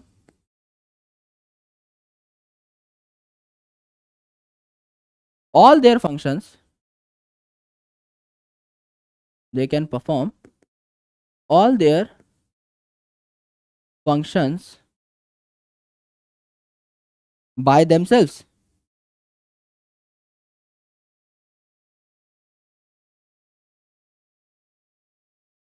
by themselves, तो इसीलिए क्या है, आपके अच्छे तरीके से इंडिपेंडेंटली एग्जिस्ट कर सकते हैं। और भी काफी सारे ऑर्गेनिजम्स हैं दुनिया में जिनमें एक से ज्यादा सेल पाए जाते हैं, तो वो क्या कहलाते हैं? मल्टी सेल्यूलर ऑर्गेनिजम्स कहलाते हैं। अगर आप देखेंगे तो मल्टी सेल्यूलर ऑर्गेनिजम्स भी होते हैं, जैसे कि हम हैं, अधिकतर प्लांट्स हैं, तो आप क्या लिख सकते हैं यहां पर? Multi cellular organisms have more than one cell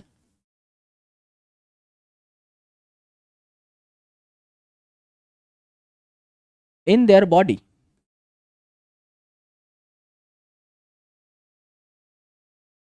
for example, यहां पर क्या हो जाएगा एग्जाम्पल?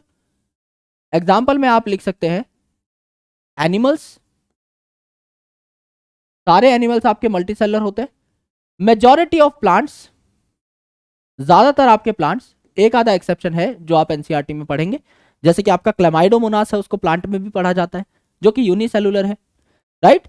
तो मेजॉरिटी ऑफ प्लांट्स, एक्सेप्शन चाहे तो आप लिख सकते हैं यहां पर जो मैंने बताया क्लेमाइडोमोनास, हालांकि आगे आएगा एनसीईआरटी में ही। एंड आपका majority of fungus, majority of fungus, majority क्यों लिखा? क्योंकि यहां पर नीचे ही मैंने लिख रखा है भाई ईस्ट, जो कि यूनिसेलुलर है फंगस होने के बावजूद, ये एक एक्सेप्शन है, अदरवाइज मेजॉरिटी ऑफ फंगस जो है आपके मल्टी सेल्यूलर होते हैं। ऑलराइट, ये दोनों चीजें आपको देखने को मिलती हैं। यूनी मतलब एक, तो एक सेल पाया जाएगा इनकी बॉडी में, मल्टी मतलब बहुत सारे, तो बहुत सारे सेल्स पाए जाएंगे इनकी बॉडी में। यह है मल्टी सेलुलर ऑर्गेनिज्म, यह है यूनिसेलुलर ऑर्गेनिज्म, ये यूनिसेलुलर के एग्जांपल, ये मल्टी सेलुलर के एग्जांपल जो आपको देखने को मिलते हैं अच्छे तरीके से। कुछ साइंटिस्ट के बारे में बात करते हैं जिन्होंने सेल बायोलॉजी में, इनफैक्ट इस पूरी ब्रांच की डेवलपमेंट में बहुत इंपॉर्टेंट रोल अदा किया। तो तीन मेजर साइंटिस्ट की यहां पर हम लोग चर्चा करेंगे। सबसे पहले साइंटिस्ट जिन्होंने डिस्कवर किया सेल को, जिन्होंने डिस्कवर किया सेल को, इनका नाम क्या था? इनका नाम था रॉबर्ट हुक। इनका नाम था रॉबर्ट हुक, जिन्होंने 1665 में सेल की डिस्कवरी करी। एक्चुअल में इन्होंने क्या देखा? इन्होंने आपका क्वेरकस सबरस नाम का पेड़ था,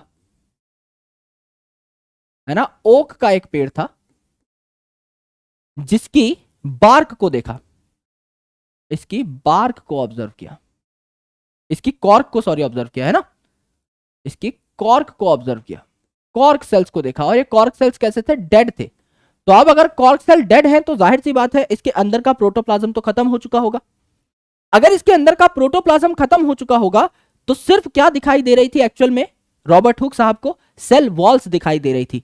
तो इन्होंने कहा कि भाई कुछ एम्प्टी कंपार्टमेंट्स हैं जो आपके पाए जा रहे हैं कुछ इस तरीके के। तो इन्होंने कहा कुछ एम्प्टी कंपार्टमेंट हैं जो पाए जा रहे हैं। तो सेल जो वर्ड आया है इट केम फ्रॉम वर्ड सेल्यूला, और सेल्यूला का मतलब ही क्या है? एम्प्टी कंपार्टमेंट, यानी खाली आपके कमरों जैसे छोटे छोटे कंपार्टमेंट यहां पर आपके क्या है? पाए जा रहे हैं, ऐसा रॉबर्ट हुक साहब ने कहा। ठीक है, तो एक्चुअल में ये चीजें क्या थी? एक्चुअल में ये चीजें क्या थी? These were the cell walls. तो एक्चुअल में आपके रॉबर्ट हुक साहब ने क्या देखी? सेल वॉल्स देखी आपके क्वेरकस सेबरस की। और इन्होंने इसको क्या बुलाया? इन्होंने इसको बुलाया सेल्यूला। इन्होंने इसको बुलाया सेल्यूला, जिसका मतलब क्या था? जिसका मतलब था एम्प्टी कंपार्टमेंट। इसका मतलब था एम्प्टी कंपार्टमेंट। इन्होंने कहा कुछ खाली खाली कंपार्टमेंट से मुझे दिखाई दे रहे हैं, शायद यही सेल है, शायद यही आपका ऑर्गेनिजम्स का बिल्डिंग ब्लॉक है। तो इन्होंने क्या किया था? बेसिकली पुराने जमाने के जो साइंटिस्ट थे ना, वो छोटी छोटी चीजों को देखना तो चाहते थे, लेकिन उनके पास कोई औजार नहीं था। अब बहुत हाई लेवल के, बहुत हाई मैग्निफिकेशन के माइक्रोस्कोप्स तो अभी आए हैं। तो पहले क्या करते थे? कांच के जो टुकड़े हैं ना, इनको जोड़ जोड़ कर, यानी छोटे छोटे जो लेंस होते थे उनको जोड़ करके चीजों को मैग्नीफाई करके देखा करते थे कि यार कोई 10x पावर का आपका लेंस है, कोई 4x पावर का आपका लेंस है, तो इन दोनों को जोड़ देंगे तो क्या 40x मैग्निफिकेशन होगी? कोई चीज मुझे 40 गुना बड़ी दिखाई देगी? भाई सिंपल सी बात है। देखिए, आप किसी चीज को देखना प्रेफर कर रहे हैं, वो अगर पहले 4x लेंस से पास हुई, इसके बगल में आपने लगा दिया है 10x लेंस, तो पहले कोई चीज 10 गुना बड़ी दिखाई देगी, फिर इससे भी 4 गुना बड़ी दिखाई देगी, टोटल 40x हो गई मैग्निफिकेशन। इसी तरीके से ये क्या करते थे? अलग अलग पावर के लेंसेज लेकर के अलग अलग छोटे छोटे ऑब्जेक्ट्स को देखने की कोशिश किया करते थे, है ना। तो पहले मैग्निफिकेशन इतनी तगड़ी नहीं थी, लेकिन फिर भी इनके जुगाड़ भरपूर थे। एंटोन वॉन ल्यूवेनहॉक साहब ने भी यही किया। वो तो खुद के माइक्रोस्कोप तैयार करते थे और उससे अलग अलग चीजों को देखते थे, और ऐसी कोई चीज नहीं जो एंटोन वॉन ल्यूवेनहॉक साहब ने ना देखी हो। सूर्यवंशम पिक्चर का डायलॉग है ना, ऐसा कोई काम नहीं जो बाबूजी ने ना किया हो। हीरा ठाकुर कहते हैं ठाकुर भानु प्रताप के लिए, ऐसे ही ऐसी कोई चीज नहीं जो एंटोन वॉन ल्यूवेनहॉक साहब ने ना देखी हो। क्योंकि भाई रॉबर्ट हुक साहब ने तो सबसे पहले डेड सेल को देखा, तो जिंदा सेल भी किसी ने देखा होगा, वो एंटोन वॉन ल्यूवेनहॉक साहब ने ही देखा था। स्पर्म सेल को उन्होंने देखा, बैक्टीरिया को उन्होंने देखा, वाटर ऑर्गेनिजम्स को उन्होंने देख लिया, प्रोटोजोआ को उन्होंने देख लिया। जहां उन्हें मौका मिलता था, जहां उन्हें ऐसा लगता था कि हाँ यार इस चीज में कोई जीवित ऑर्गेनिज्म हो सकता है, उसको फटाफट देखने दौड़ जाते थे। ब्लड को उन्होंने ऑब्जर्व कर लिया था कि क्या इसके अंदर कुछ सेल्स हो सकते हैं। तो उन्होंने बहुत सारी चीजें देखी, और लिविंग सेल को असलियत में पहले उन्होंने ही देखा। इन्हें कैसे दिखाई दिया भैया? इन्होंने खुद का एक बेसिकली लेंस का सिस्टम तैयार किया जो कि 42x मैग्निफिकेशन का था। 3 bye lenses of 42x magnification, यानी चीजों को लगभग 40 गुना बड़ा करके इन्होंने देखा। फिर और बेहतर लेंस सिस्टम बनाकर एंटोन वॉन ल्यूवेनहॉक साहब ने और गहराई से चीजों को देखा, और आज के दिन में वी हैव इलेक्ट्रॉन माइक्रोस्कोप। 1950 में इलेक्ट्रॉन माइक्रोस्कोपी की डिस्कवरी हुई, और तब जाके हमें सेल के बहुत छोटे छोटे कंपोनेंट जैसे राइबोसोम वगैरह ठीक से दिखने में आए। उससे पहले सेल को हम लोग बहुत बाहरी तौर पे ही देख सकते थे, उसके बड़े बड़े कंपोनेंट्स को ही समझ सकते थे, सारी की सारी चीजें हमें तब दिखाई नहीं दी थी। तो यहां पर यह काम किया आपके रॉबर्ट हुक साहब ने, जिन्होंने आपकी डिस्कवरी करी एक तरीके से डेड सेल की, है ना, डिस्कवर्ड, या फिर आप बोल सकते हैं सीन, है ना, डिस्कवरी तो सेल की हो ही गई थी, तो आप बोल दो सीन, देखा था, live cell, living cell for the first time.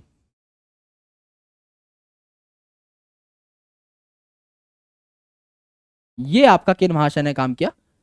ये आपका काम किया एंटोन वॉन ल्यूवेनहॉक साहब ने, है ना, एंटोन वॉन ल्यूवेनहॉक साहब ने। यहां पर इन्होंने काफी सारी चीजों को देखने की कोशिश की। He have seen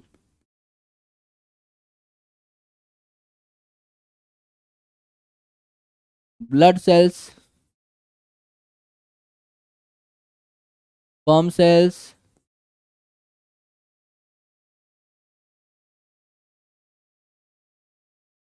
aquatic organisms जो आपके गंदे पानी में पाए जाते थे, यानी बहुत माइन्यूट साइज के, गंदे पानी का सैंपल लिया, स्लाइड पे रखा, देखा तो एक्वाटिक ऑर्गेनिजम्स जो बहुत माइन्यूट थे, जैसे कि प्रोटोजोआ वगैरह आपको देखने को मिल सकते थे, तो प्रोटोजोआ ये इन्होंने देखा, है ना। काफी सारी और भी चीजें इन्होंने देखी, बैक्टीरिया इन्होंने देखे काफी सारे, अ लॉट ऑफ बैक्टीरियाज ये इन्होंने देखे,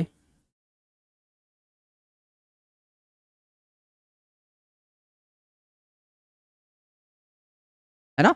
तो इन्होंने बेसिकली ऐसे ऑर्गेनिजम्स को देखना प्रेफर किया जो चल सकते थे। इनिशियली इन्होंने जो देखा, जैसे स्पर्म सेल को देखा, प्रोटोजोआ को देखा, तो ये मूविंग थे। प्रोटोजोआ नाम में क्या रहा है, जोआ, जोआ मतलब रिलेटेड टू जू, अभी क्या बताया था, zoology is the study of animals, तो जोआ मतलब एनिमल से थोड़ा रिलेटेड है, तो प्रोटोजोआ आपका मूव कर सकता था, है ना। कोई सिलिया के थ्रू मूव कर रहा है, कोई फ्लैजेला के थ्रू मूव कर रहा है, लेकिन मूव कर रहा है। तो इन्होंने चलते फिरते ऑर्गेनिजम्स को देखा, तो इन्होंने क्या किया, इन सेल्स का नाम क्या दे दिया, एनिमलक्यूल्स दे दिया। He named them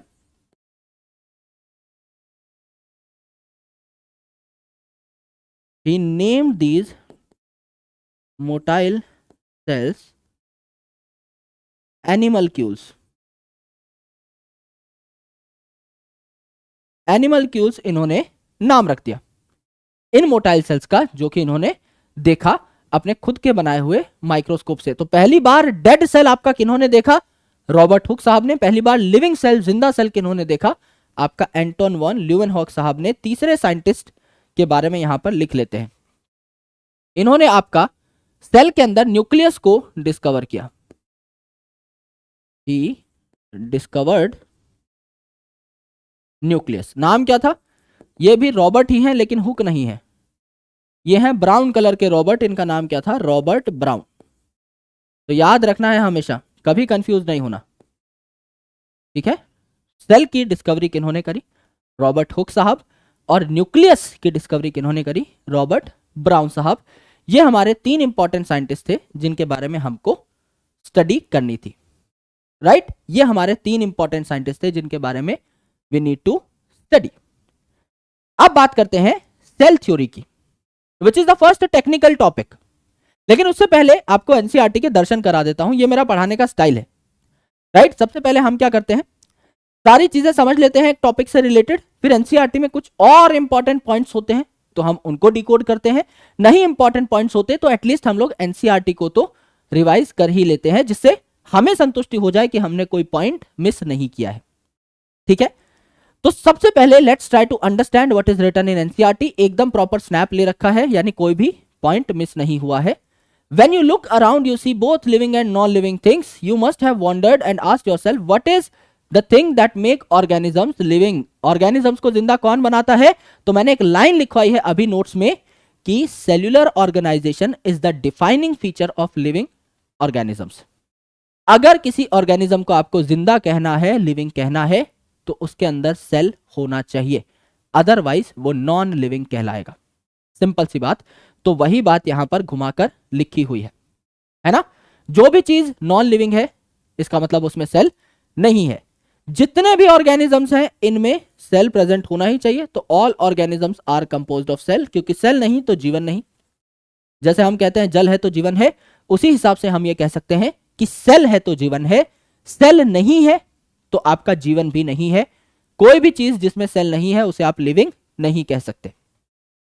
कुछ ऑर्गेनिजम्स में सिर्फ एक सेल होता है, इन्हें यूनिसेलुलर कहते हैं। कुछ में आपके बहुत सारे सेल्स होते हैं जिन्हें मल्टीसेलुलर कहते हैं। एग्जांपल्स हम देख चुके हैं यूनिसेलुलर के सारे मोनेरा के मेंबर्स यानी सारे बैक्टीरिया, सारे के सारे प्रोटिस्टा के मेंबर यानी सारे क्राइजोफाइट, डाइनोफ्लैजेलेट्स, यूग्लिनॉइड्स, प्रोटोजोअन्स, स्लाइम मोल्ड्स, सब ये आपके हो गए यूनिसेलुलर। फंगस में भी एक बताया था ईस्ट आपका यूनिसेलुलर है। प्लांट में भी एक बताया था क्लेमाइडोमोनास आपका यूनिसेलुलर है। मल्टीसेलुलर में आ जाएंगे आपके complex plants, complex animals, complex आपके फंगस। ये बातें भी हो चुकी हैं, तो नोट्स में कुछ नया डालने की जरूरत नहीं है। यूनिसेलुलर ऑर्गेनिजम्स की दो प्रॉपर्टीज थी। एक तो ये इंडिपेंडेंटली एग्जिस्ट कर सकते हैं, किसी और पर डिपेंड नहीं कर रहे होते, क्योंकि अपने सारे काम खुद कर सकते हैं, तो ये परफॉर्म कर सकते हैं अपने सारे के सारे एसेंशियल फंक्शंस जिंदा रहने के लिए। दोनों बातें हमारी हो चुकी थी। कोई भी चीज अगर सेल से छोटी है, anything less than a complete cell, तो ये इंडिपेंडेंटली एग्जिस्ट नहीं कर सकती। इसीलिए सेल को हमने structural and functional unit of life बोला था। ये बात भी हमारे डिस्कशन में आ चुकी थी। एंटोन वॉन ल्यूवेनहॉक साहब ने सबसे पहले जिंदा सेल को देखा था। रॉबर्ट ब्राउन साहब ने न्यूक्लियस को डिस्कवर किया था, और रॉबर्ट हुक साहब के बारे में भी हम लोग समझ चुके हैं। उन्होंने आपका सेल को, डेड सेल को सबसे पहली बार देखा था। इन्वेंशन ऑफ माइक्रोस्कोप हुई और इलेक्ट्रॉन माइक्रोस्कोपी आई, तो हमें चीजों के बारे में और डिटेल में पता लगा। इलेक्ट्रॉन माइक्रोस्कोपी की चर्चा हम लोग सेल मेम्ब्रेन वाले टॉपिक में भी करते हैं, राइबोसोम वाले टॉपिक में भी करते हैं। मैंने आपको बताया कि 1950 के दौरान इलेक्ट्रॉन माइक्रोस्कोपी आई थी 1950s में, जिसके बाद सेल की कई डेप्थ वाली चीजें हमें दिखाई दी। अच्छे तरीके से सेल की गहराई के अंदर हम लोग घुस पाए और बहुत प्यार से चीजों को हम लोग समझ पाए। बहुत छोटी छोटी चीजें जो हमें पहले नहीं दिखाई देती थी, वो हमें इलेक्ट्रॉन माइक्रोस्कोपी के आविष्कार के बाद दिखाई देने लगी। 1950 से 1960 के बीच में, 1950s में इलेक्ट्रॉन माइक्रोस्कोपी आपकी आई। राइट, सेल थ्योरी है तो सेल थ्योरी में थोड़ा बाद में आएंगे, पहले हम सेल थ्योरी ठीक तरीके से पढ़ लेते हैं। राइट, पहले हम सेल थ्योरी अच्छे तरीके से पढ़ लेते हैं स्वयं से, खुद से, एंड देन हम लोग इस टॉपिक के ऊपर लौट करके आएंगे। थोड़ी सी इस टॉपिक के बारे में चर्चा हम लोग करेंगे।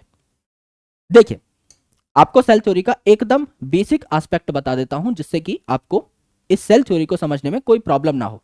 बहुत छोटा सा टॉपिक है, बहुत सरल सा टॉपिक है, लेकिन बहुत इंपॉर्टेंट है। सवाल यहां से पूछा जाता है, सेल थ्योरी मतलब एक ऐसी थ्योरी बता दो भाई सेल के बारे में जो सब ऑर्गेनिजम्स के लिए एप्लीकेबल हो। ऐसी एक थ्योरी बनाते हैं हम, इसे कहते हैं यूनिफिकेशन अप्रोच। यानी एक ऐसी बात कह दो जो सबके लिए सत्य है, उसे हम यूनिफाइड अप्रोच कहते हैं। तो सेल के लिए एक थ्योरी दे दीजिए, कोई भी साइंटिस्ट आकर के, जो एकदम परम प्रमाणित सत्य हो, जिसको कोई जुठला ना पाए, उसे हम सेल थ्योरी कहेंगे। तो दो साइंटिस्ट के यहां पर मेजर रोल है। पहले साइंटिस्ट हैं जिनका नाम है मैथियाज स्क्लेडेन, जिनको आप नॉर्मली स्क्लेडेन भी कह सकते हो, जो कि जर्मनी के एक बॉटनिस्ट थे, यानी प्लांट बायोलॉजिस्ट थे। क्योंकि बॉटनी में आप प्लांट के बारे में पढ़ते हैं, तो वो बॉटनिस्ट थे, तो उन्होंने प्लांट के बारे में पढ़ा, अलग अलग प्लांट्स को देखा और ये पाया कि अलग अलग प्लांट्स में क्या है, डिफरेंट टाइप ऑफ सेल्स पाए जाते हैं जो डिफरेंट टाइप के टिश्यूज बनाते हैं। यानी उन्होंने ये कहा कि मैंने जितने प्लांट्स को देखा, सब में मैंने पाया कि आपके बहुत अलग अलग टाइप के सेल्स होते हैं। कोई पेरेनकाइमा सेल होता है, फूड स्टोर करता है, कोई आपका मैकेनिकल स्ट्रेंथ प्रोवाइड करता है आपकी पत्ती को, आपकी डाली को, कोई एकदम ही रिजिड हो जाते हैं जो कि फ्रूट वगैरह को अच्छी प्रोटेक्शन कोटिंग प्रोवाइड करते हैं। तो there are different type of tissues, different type of cells in all the plants. यह बात हमारी स्क्लेडेन साहब ने कही 1838 में। उसके बाद आए आपके स्वान साहब। स्वान सेल हम लोग पढ़ते हैं न्यूरोलॉजी में, आपने पढ़ा भी होगा, neural control and coordination chapter आप पढ़ेंगे तो स्वान सेल के बारे में पढ़ते हैं हम न्यूरॉन के स्ट्रक्चर में। तो Schwann is a word which is related to neurology, यानी एनिमल से रिलेटेड है। तो ये जूलॉजिस्ट थे, ब्रिटिश जूलॉजिस्ट थे, यानी इंग्लिश जूलॉजिस्ट थे। अब जूलॉजिस्ट थे तो एनिमल पे रिसर्च करेंगे। तो इन्होंने कहा कि जब मैंने एनिमल्स को देखा तो मैंने ये पाया कि इनके ऊपर एक लेयर है, इनके सेल्स के ऊपर एक लेयर है, जिसको हम लोग आज क्या कहते हैं, सेल मेम्ब्रेन कहते हैं। ये बात डिकोड करी थी किन्होंने, ये बात डिकोड करी थी आपके स्वान साहब ने, कि सेल मेम्ब्रेन नाम की कोई चीज होती है आपके एनिमल्स के सेल्स के ऊपर। फिर इन्होंने कहा कि क्या ये चीज प्लांट में भी होती है? तो टेक्निकली स्वान साहब वॉज अ जूलॉजिस्ट, लेकिन वो प्लांट पे भी कूदे ये कंपेयर करने के लिए कि प्लांट और एनिमल में क्या डिफरेंस है। उन्होंने ये पाया कि आपके जो प्लांट्स थे उनमें सेल मेम्ब्रेन के अलावा भी एक ऊपर लेयर पाई जाती है जिसको आज हम सेल वॉल के नाम से जानते हैं। तो उन्होंने कहा कि एनिमल्स को जब मैंने देखा तो सबसे आउटर मोस्ट जो लेयर मिली वो थी सेल मेम्ब्रेन, लेकिन जब मैंने प्लांट्स को देखा तो एक और एडिशनल लेयर थी उनमें, सेल वॉल, जो कि एनिमल सेल्स में एब्सेंट होती है। हमारे अंदर किसी भी सेल को आप देखोगे सेल वॉल नहीं मिलेगी, एनिमल सेल्स में होती ही नहीं है, प्लांट सेल्स में होती है। तो यह बात आपके स्वान साहब ने कही एंड ही हाइपोथेसाइज, उन्होंने एक हाइपोथेसिस दी कि दुनिया के जितने भी ऑर्गेनिजम्स हैं, क्योंकि उन्होंने प्लांट और एनिमल दोनों पे स्टडी कर ली, तो उन्होंने कहा दुनिया के जितने भी ऑर्गेनिजम्स हैं इनकी बॉडी सेल्स और सेल्स के प्रोडक्ट से मिलकर बनती है। ये उन्होंने हाइपोथेसिस दी। अब मेरी बात गौर से सुनना, यहां आपको एनसीईआरटी उलझा सकती है बहुत कॉम्प्लेक्स क्वेश्चन बना के। हाइपोथेसिस और थ्योरी में फर्क है। ये जो सेल थ्योरी है ये भी वही बात कहेगी कि दुनिया के सारे ऑर्गेनिज्म सेल से मिलकर बने हैं, करेक्ट है, लेकिन स्वान साहब ने सिर्फ हाइपोथेसिस दी थी, यानी उन्होंने इस बात को एक्सपेरिमेंटली प्रूफ नहीं किया था। हाइपोथेसिस मतलब ऐसा आपको लगता है। फॉर एग्जाम्पल मुझे कुछ लगा रिलेटेड टू माय फोन, ये अपना फोन है, अब ये चलना बंद हो गया अचानक से, तो मुझे अब एक दो ख्याल आने लगे मेरे दिमाग में। पहला ख्याल यह आया कि यार इसकी बैटरी जो है ये खत्म हो गई है, इसको चार्ज लगा देता हूं। This is the first thought that came in my mind. तो दिस इज फर्स्ट हाइपोथेसिस कि ऐसा हो सकता है, प्रूवन नहीं है अभी, ऐसा हो सकता है। दूसरा मैंने देखा कि यार इसको दुकानदार के पास ले जाना पड़ेगा, इसकी शायद डिस्प्ले उड़ गई है, दैट इज सेकेंड हाइपोथेसिस। अब मुझे अगर पता लगाना है कि इन दोनों तुक्कों में से, हाइपोथेसिस एक तरीके से तुक्का मान लो, कि इन दोनों तुक्कों में से सही कौन सा है, तो what I will do, I will try to validate these तुक्काज। इन तुक्कों को मैं वैलिडेट करने की कोशिश करूंगा वाया एक्सपेरिमेंट्स। मैं क्या करूंगा, सबसे इजी एक्सपेरिमेंट क्या है मेरे पास, मोबाइल को चार्ज में लगा दूंगा, अगर ऑन हो गया इसका मतलब मेरा पहला तुक्का सही था, इसमें चार्जिंग की ही प्रॉब्लम थी। और अगर चार्ज में लगाने के बाद 3-4 घंटे चार्ज लगा के छोड़ा फिर भी नहीं चला, दुकानदार के पास ले जाऊंगा, दुकानदार बोलेगा भाई डिस्प्ले खराब है, तो मेरा दूसरा तुक्का सही था। या दुकानदार ने बोल दिया भाई कुछ और ही प्रॉब्लम है, इसका मतलब मेरी दोनों हाइपोथेसिस भी गलत थी। समझ लो, तो समझ लीजिए मैंने फोन चार्ज में लगाया और चालू हो गया, इसका मतलब my first hypothesis was correct. इसी तरीके से हम दुनियादारी के बारे में कुछ हाइपोथेसिस देते हैं, जैसे हम लोग बचपन से सुनते आ रहे हैं sun rises in the east, सबको पता है राइट, पर हमेशा ही ईस्ट से राइज करता है, that's why this is a fact, it's not a hypothesis anymore. यह अब एक फैक्ट बन चुका है क्योंकि ये सच है, क्योंकि हम वैसा होते हुए देखते हैं डेली। तो आप दुनिया के किसी भी ऑर्गेनिज्म को देख लो, उसके अंदर सेल पाया ही जाएगा, सेल नहीं तो जीवन नहीं, सेल ही जीवन है। तो जाहिर सी बात है इसको स्वान साहब की हाइपोथेसिस को प्रूव करने में क्लेडन साहब ने भी अपना रोल अदा किया और दोनों ने मिलके इसको बेसिकली थ्योरी की एक शेप दी। तो स्वान साहब ने इनिशियली सिर्फ हाइपोथेसिस दी थी, एक बात कही थी, लेकिन उसको थ्योरी के फॉर्मेट में लाने में क्लेडन और स्वान दोनों भाईजानों का हाथ था। तो यहां पर भैया अच्छे तरीके से इस बात को लिख लेते हैं, सेल थ्योरी है ना। हम सबसे पहले क्या लिख सकते हैं, हम सबसे पहले लिख सकते हैं इन 1838 आपका क्या है, स्क्लेडन साहब का एक्सपेरिमेंट स्टार्ट हुआ। स्क्लेडन साहब क्या थे, जर्मन बॉटनिस्ट थे, यानी जर्मनी के थे, और बॉटनिस्ट थे यानी प्लांट पर रिसर्च करते थे। तो इन्होंने क्या कहा, इन्होंने कहा 1838 में स्क्लेडन जो कि जर्मन बॉटनिस्ट हैं, इन्होंने क्या कहा कि observed a lot of plants,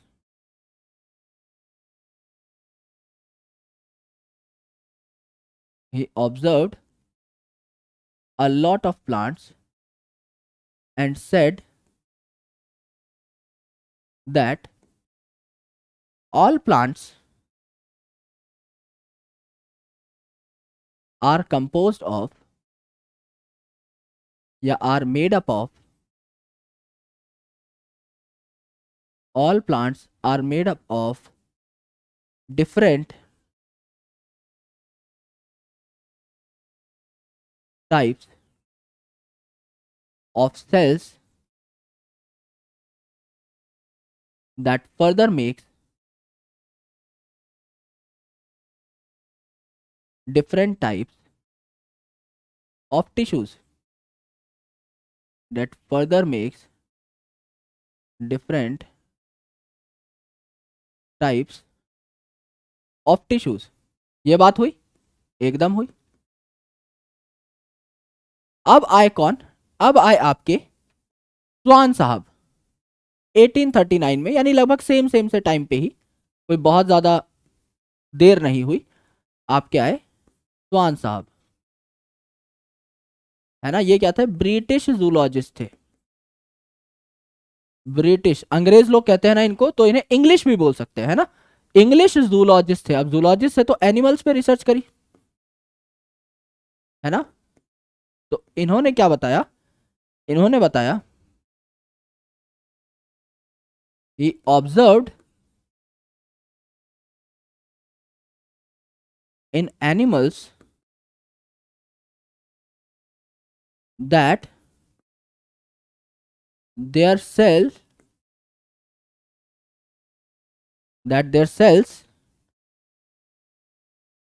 are having an outer layer now known as,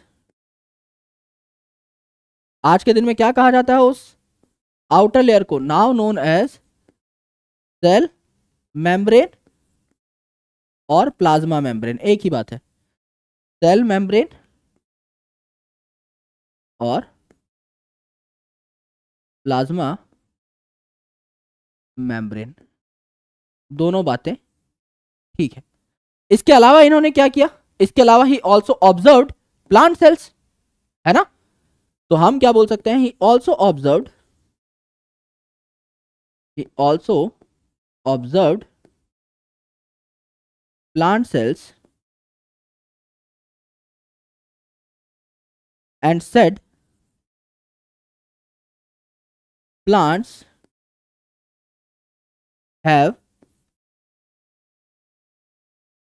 an additional layer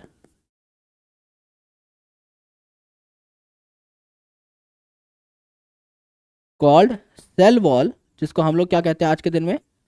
cell wall कहते हैं। तो plants have an additional layer called cell wall over cell membrane which is absent in animals, यानी ये सिर्फ और सिर्फ plants में present थी। Over cell membrane which is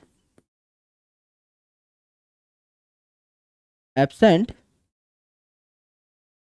in animals, यानी सेल वॉल सिर्फ और सिर्फ आपकी कहां प्रेजेंट थी? प्लांट्स में प्रेजेंट थी। एनिमल में क्या थी? सेल मेम्ब्रेन ही आउटर लेयर का काम कर रही थी।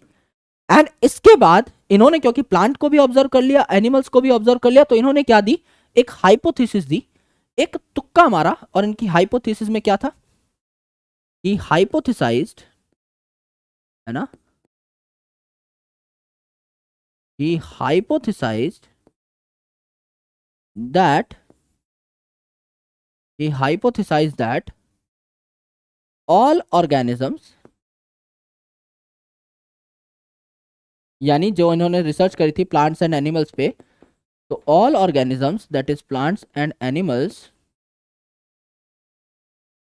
all organisms body is formed up of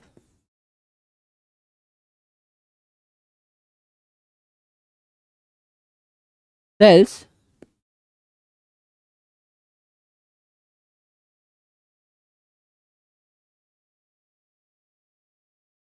and products of cells. ये इन्होंने हाइपोथेसिस दी, है ना। अभी ये थ्योरी में कन्वर्ट नहीं हुए। थ्योरी में कन्वर्ट करने में किनका रोल है? आपका स्वान साहब के साथ साथ स्क्लेडन साहब का भी रोल है। तो ये तो हाइपोथेसिस थी। अब इन्होंने क्या कहा? अब इन्होंने कहा भाई सेल थ्योरी बनानी पड़ेगी। तो cell theory was together formulated by, ये दोनों ने मिलकर दी, फिर was together formulated by क्लेडन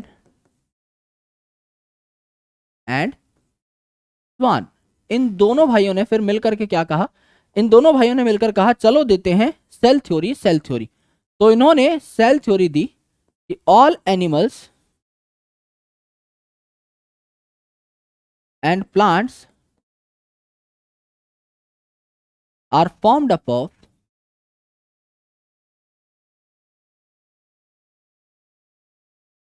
cells and products of cells। Cells और सेल्स के प्रोडक्ट से मिलकर के सारे प्लांट्स और एनिमल्स या सारे ऑर्गेनिजम्स बने हुए होते हैं, ये इन्होंने बताई बात।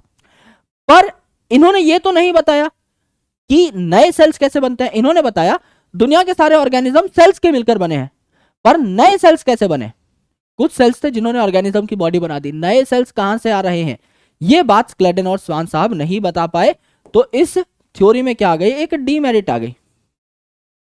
इस थ्योरी में क्या आ गई, एक डीमेरिट आ गई। क्या थी वो demerit, they didn't talked about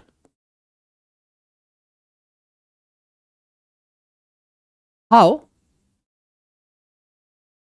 new cells are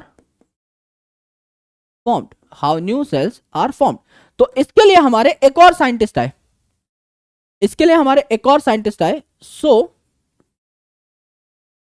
Rudolph Virchow साहब आए, came into picture. Rudolf Virchow sir came into picture, ये आए बीच में और इन्होंने बताया कि नए सेल्स कहां से आए। इन्होंने एक बात बोली जो कि बहुत ज्यादा इंपॉर्टेंट थी। इन्होंने क्या कहा, इन्होंने कहा ओमनिस सेल्यूला ई सेल्यूला। अब ये बात तो समझ में नहीं आई है ना, जैसे बाहुबली 1 के एंड में हुल्ले हुलारी हुल्ला कर दिया था आपके विलन ने, उसी तरीके से ये बात तो हमारे समझ में नहीं आई। ओमनिस सेल्यूला ई सेल्यूला क्या होता है। ओमनिस सेल्यूला ई सेल्यूला का मतलब है पुराना सेल ही नए सेल को ही बनाएगा, यानी सेल से ही सेल जनरेट होगा। ओमनिस सेल्यूला ई सेल्यूला यानी सेल से सेल बनेगा। यह बात हमारे रूडोल्फ विर्को साहब ने कही। और यह बात एक और जगह करेक्ट है बैकलॉग में, ओमनिस बैकलॉगा ई बैकलॉगा। जितना बैकलॉग बढ़ता जाएगा उतना और बढ़ता जाएगा। Old backlog give rise to new backlog, इसीलिए कभी बैकलॉग नहीं रखने हैं, डेली का काम डेली करना है, ये हमने कहा है। ठीक है, इसको भी लिख सकते हो। तो यहां पे ओमनिस सेल्यूला ई सेल्यूला जो है इसका मतलब क्या है, new sales arise from pre existing sales. नए सेल्स प्री एग्जिस्टिंग सेल्स से, पुराने सेल्स से बनते हैं वाया सेल डिवीजन। जाहिर सी बात है, अगर आप यहां पर देखेंगे तो ये आपका एक सेल है, इसको हम लोग क्या कह देते हैं, पेरेंट सेल कह देते हैं। अब ये पेरेंट सेल अगर डिवाइड होगा, अगर ये पेरेंट सेल डिवाइड होगा, सेल डिवीजन शो करेगा, तो जाहिर सी बात है आपके 2 डॉटर सेल्स बन जाएंगे, बिल्कुल बन जाएंगे, और यहां पर आपके 2 डॉटर सेल बन गए। तो नया सेल कहां से आया, पुराने वाले से आया। पहले एक सेल था, अब 2 सेल बन गए, तो एक सेल नया आया, +1 हो गया है। तो this new cell came from the parent cell via cell division. ये बात हमारे रूडोल्फ विर्को साहब ने कही। तो ऐसा कहा जाता है रूडोल्फ विर्को साहब ने 1855 में, ऐसा कहा जाता है कि रूडोल्फ विर्को साहब ने 1855 में आकर के सेल थ्योरी को एक नई शेप दे दी, इसको कंप्लीट कर दिया।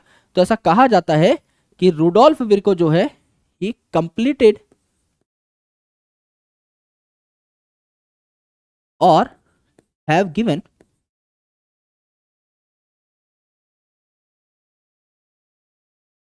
न्यू शेप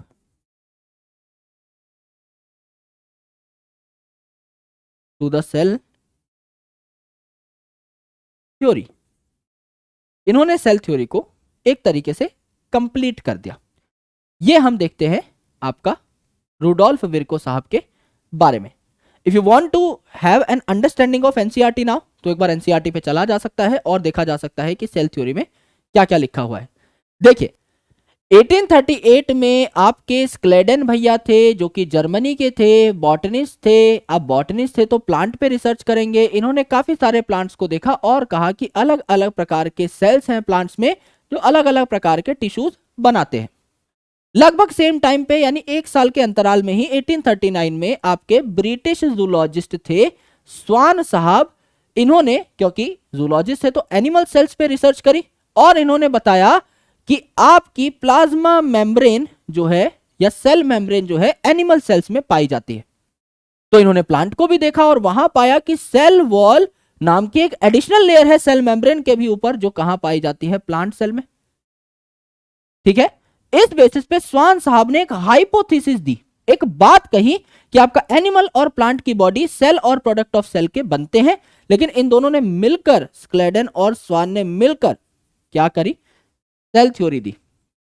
अब ये सेल थ्योरी इनकम्प्लीट थी क्योंकि बता नहीं पा रही थी कि नए सेल्स कैसे बन रहे हैं। तो रुडोल्फ विर्को साहब यहां पर थोड़ा खेल खेलने आए 1855 में और इन्होंने कुछ चंद शब्द कहे for the betterment of cell theory, ओमनिस सेलुला ई सेलुला इन्होंने कहा, जिससे कि फाइनल शेप मिल गई आपकी सेल थ्योरी को। तो 2 पॉइंट इसमें आ गए, सारे ऑर्गेनिज्म सेल और सेल के प्रोडक्ट से मिलकर बनते हैं, ओमनिस सेलुला ई सेलुला यानी नए सेल्स पुराने सेल से ही मिलकर बनते हैं। तो कोई भी पॉइंट हमारा यहां पर नहीं छूटा।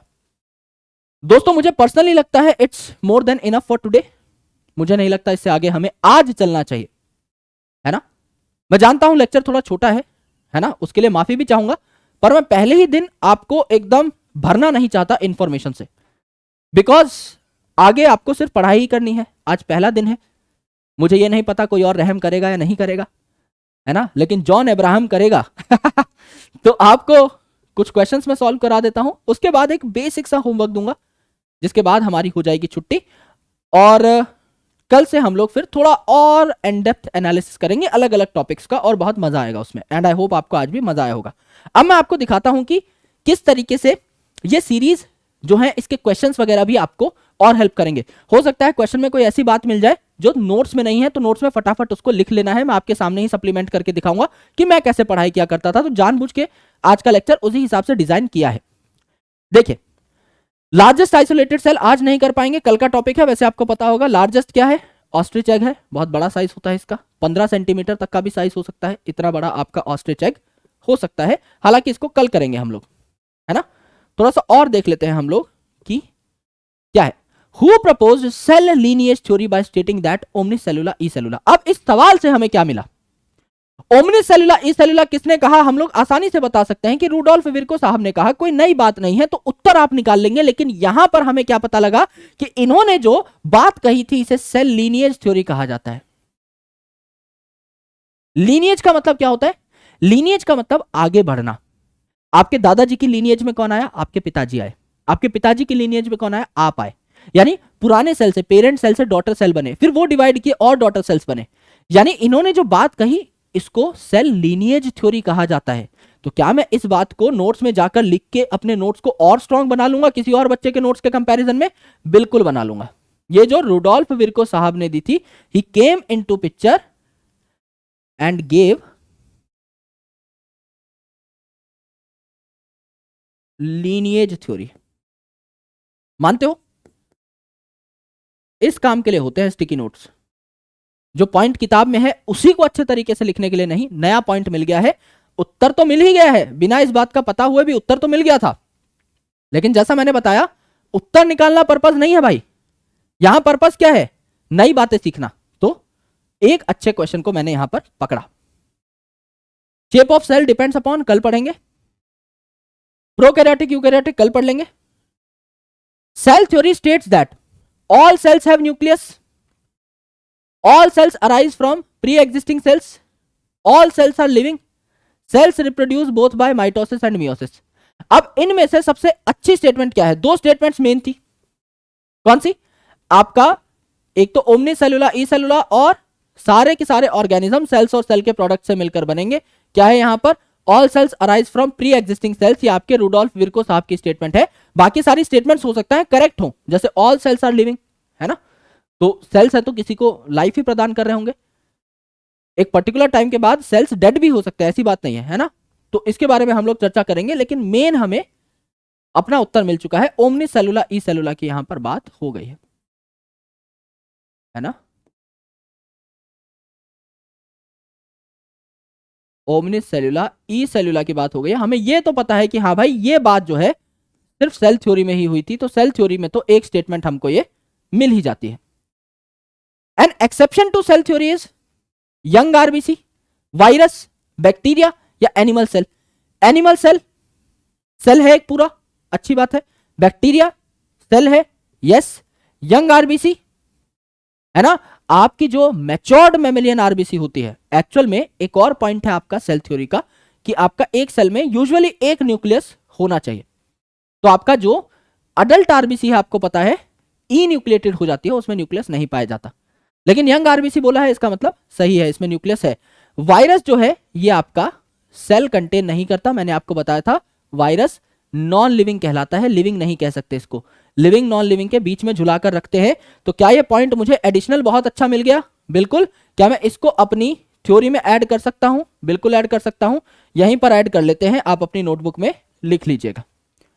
यहां पर क्या हुआ, सेल थ्योरी का एक पॉइंट ये भी था, वन सेल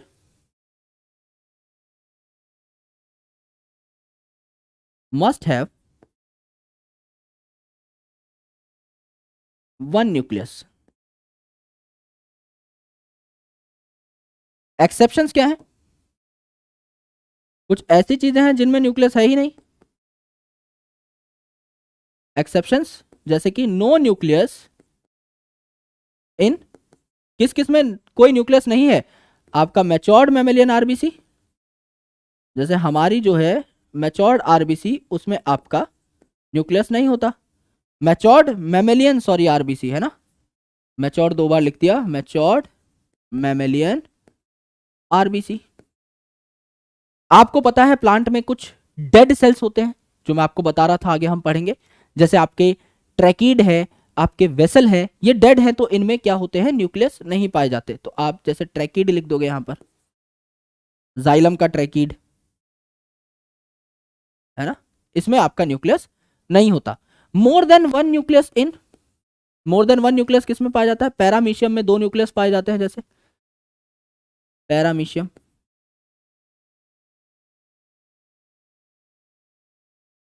है ना। और भी बहुत सारे आपके एग्जाम्पल्स हैं, काफी सारे फंगस भी है जहां पर आपकी सिनोसिटिक कंडीशन होती है, मोर देन वन न्यूक्लियस पाए जाते हैं, तो ये क्या है, एक्सेप्शन है।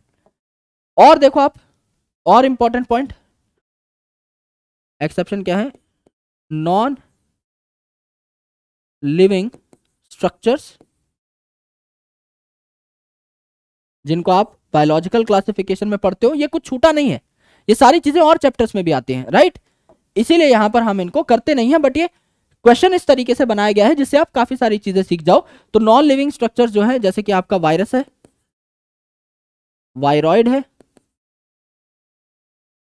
ना, प्रायोन है, ये सारी चीजें आपको यहां पर देखने को मिलती हैं। तो उत्तर क्या आ जाएगा आपका, वायरस आ जाएगा। ये दो पॉइंट्स हमें और मिल गए।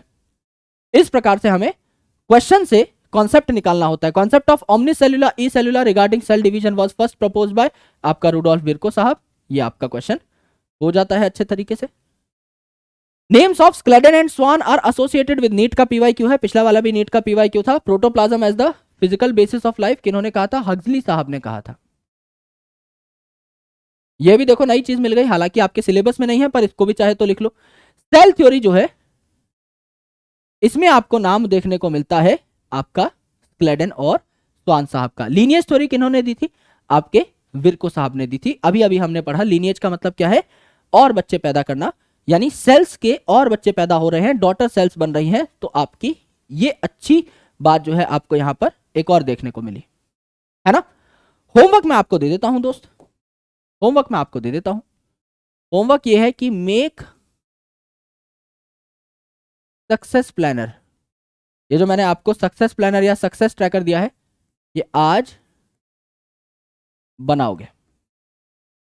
मेक सक्सेस प्लानर और सक्सेस ट्रैकर है ना। और जो पढ़ाया है उसको 5 मिनट में एनसीईआरटी से रीड करोगे, और 5 मिनट से ज्यादा का टाइम नहीं लगेगा, ये मैं गारंटी के साथ कह रहा हूं। 5 मिनट्स एनसीईआरटी रीड करिए, है ना। छोटा टॉपिक है, तो इसके कुछ क्वेश्चंस भी मैं आपको प्रोवाइड करूंगा, वो भी आप लोग सॉल्व कर लीजिएगा।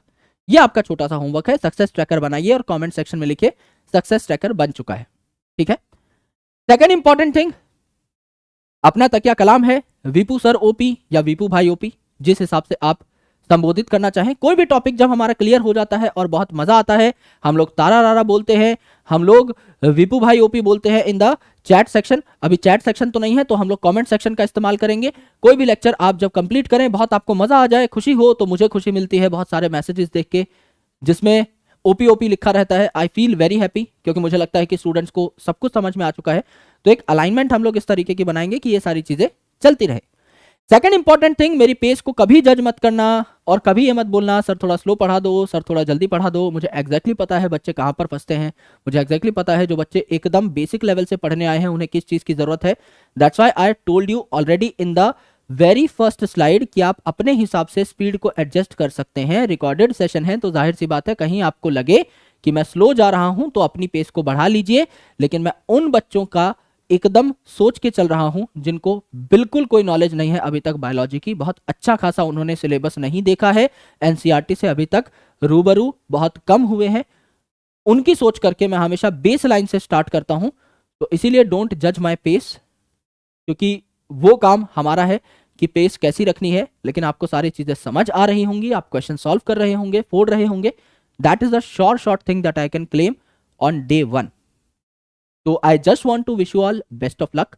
बहुत सही जगह आए हो, बहुत सटीक कंटेंट पढ़ने वाले हो, बस सपोर्ट बनाए रखना और अपनी एनर्जी बनाए रखना। मैंने कई बार बच्चों को देखा है कि कोर्स के स्टार्टिंग में उनकी एनर्जी फुल रहती है और स्टार्टिंग के 10 दिन आसमान फाड़ने का जुनून उनके अंदर होता है, लेकिन 11वें दिन उनकी एनर्जी ड्रॉप होती चली जाती है और एकदम फुस हो जाते हैं वो बच्चे 20, 25, 30 दिनों के बाद।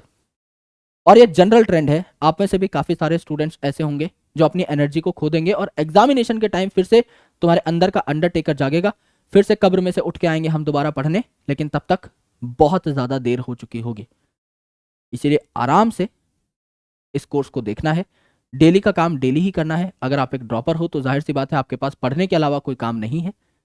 तो it is very very very critical, very important, very crucial for all of you to understand the importance of this time. This time won't come back. This type of content that you are getting leverage of, ऐसी leverage बहुत कम लोगों को मिलती है। तो आराम से पढ़ो और इससे बेस्ट ऑफ द बेस्ट निकालो। सबके लिए सिलेबस सेम है, सबके लिए कंटेंट सेम है, लेकिन मैं सही बता रहा हूँ सबकी परफॉर्मेंस सेम नहीं होगी। आप खुद ही अपनी परफॉर्मेंस को ड्राइव करके शिखर तक लेके जाओगे एंड मुझे पूरा भरोसा है कि आप मेरी बात का इतना सम्मान तो करोगे। अगर थोड़ा बहुत आप मुझसे कनेक्टेड हो, आज शायद आप मेरी वीडियो पहली बार देख रहे हो या आप बाद में और वीडियोस देखोगे या आप मेरी वीडियोस पहले से देख चुके हो, whatever is the case, और एटलीस्ट अपने टीचर की इतनी सी बात तो आप मानोगे ही। Don't lose yourself, it is for your benefit only. मेरा उसमें कुछ नहीं छुपा हुआ है, आप जानते हो, it's for your benefit only. I just want कि अगर आपने किसी चीज के ऊपर पैसे खर्च किए हैं और आप एक इतने बड़े एम को सोच के चल रहे हो दिमाग में कि आपको डॉक्टर बनना है, जो एक रिस्पॉन्सिबिलिटी है, आप कहीं ना कहीं आगे चल के ऐसा काम कर रहे होगे, आप अगर बहुत प्रसिद्ध डॉक्टर बनते हो, भगवान करे आप बहुत ज्यादा पेशेंट्स तक रीच आउट करो, आप आगे चल के अगर एक इमर्जिंग लीडर बनते हो देश के, तो हो सकता है आप हमारे देश के हेल्थ केयर को संभाल रहे हो आगे। इतने मजबूत कंधों को, उनकी ताकत को मैं नजरअंदाज नहीं करना चाहता। मैं चाहता हूं कि आप खुद की पावर्स को पहचानें और डेली बेसिस पे 6, 7, 8 घंटा बैठना is not a big thing. आराम से आपका सिलेबस पूरा हो सकता है। बहुत प्यार से चीज़ों को करते हुए चलिए, बहुत प्यार से चीज़ों को समझते हुए चलिए। जहां भी हमारी ज़रूरत है please let us know. Comment section पूरा आपका है और हमारे एंड से इतना कंटेंट है कि आप उतना कंटेंट अगर देख लेंगे 720 आउट ऑफ 720 आ सकते हैं। कहीं थोड़ा बहुत सिली ऊपर नीचे हम लोग लेके चलते हैं, but you need to target at least 700 marks. इतना तो मैं आपको माइलस्टोन दे रहा हूं। ये तो मुझे आपसे एक्सपेक्टेशन है कि जो बच्चा एंड टू एंड सारा कोर्स देखेगा और बढ़िया तरीके से काम करेगा, सारे होमवर्क्स को अच्छे से करेगा, इतना तो बनता है। और पंच से मैं काफी सारे क्वेश्चन कराऊंगा। आपके पास पंच है तो वेल एंड गुड, नहीं पंच है तो एक बार आप चाहे तो पीडब्ल्यू स्टोर से या फिर अमेजॉन से ले सकते हैं। मैंडेटरी नहीं है, कंपलसरी नहीं है, कुछ भी कंपलसरी नहीं होता लाइफ में, बट हाँ क्योंकि हमारी सिंक बनी रहे कि हम किसी क्वेश्चन नंबर के बारे में अगर डिस्कस कर रहे हो तो at least you should have that content जिससे कि आप मार्क कर पाए, ये बात है। अदरवाइज आपके पास पहले से कोई रिसोर्स है उसी पे स्टिक रहिए, रिसोर्स चेंज करने की जरूरत नहीं है और बढ़िया तरीके से हम लोग पढ़ाई करेंगे, आगे बढ़ेंगे। बस आप अपनी एनर्जी बना के रखना और बढ़िया तरीके से सारे कंटेंट को देखते रहना। ऑलराइट, तो लास्ट स्लाइड निकाल लेते हैं दोस्त। Thank you so much, and चाहता हूं कि एप्रन और स्टेथोस्कोप आपके पास हो अगले साल तक, उम्मीद करता हूं। Best of luck, thank you so much again. जय हिंद, शुक्रिया, मिलता हूं अगले सेशन में। Thank you.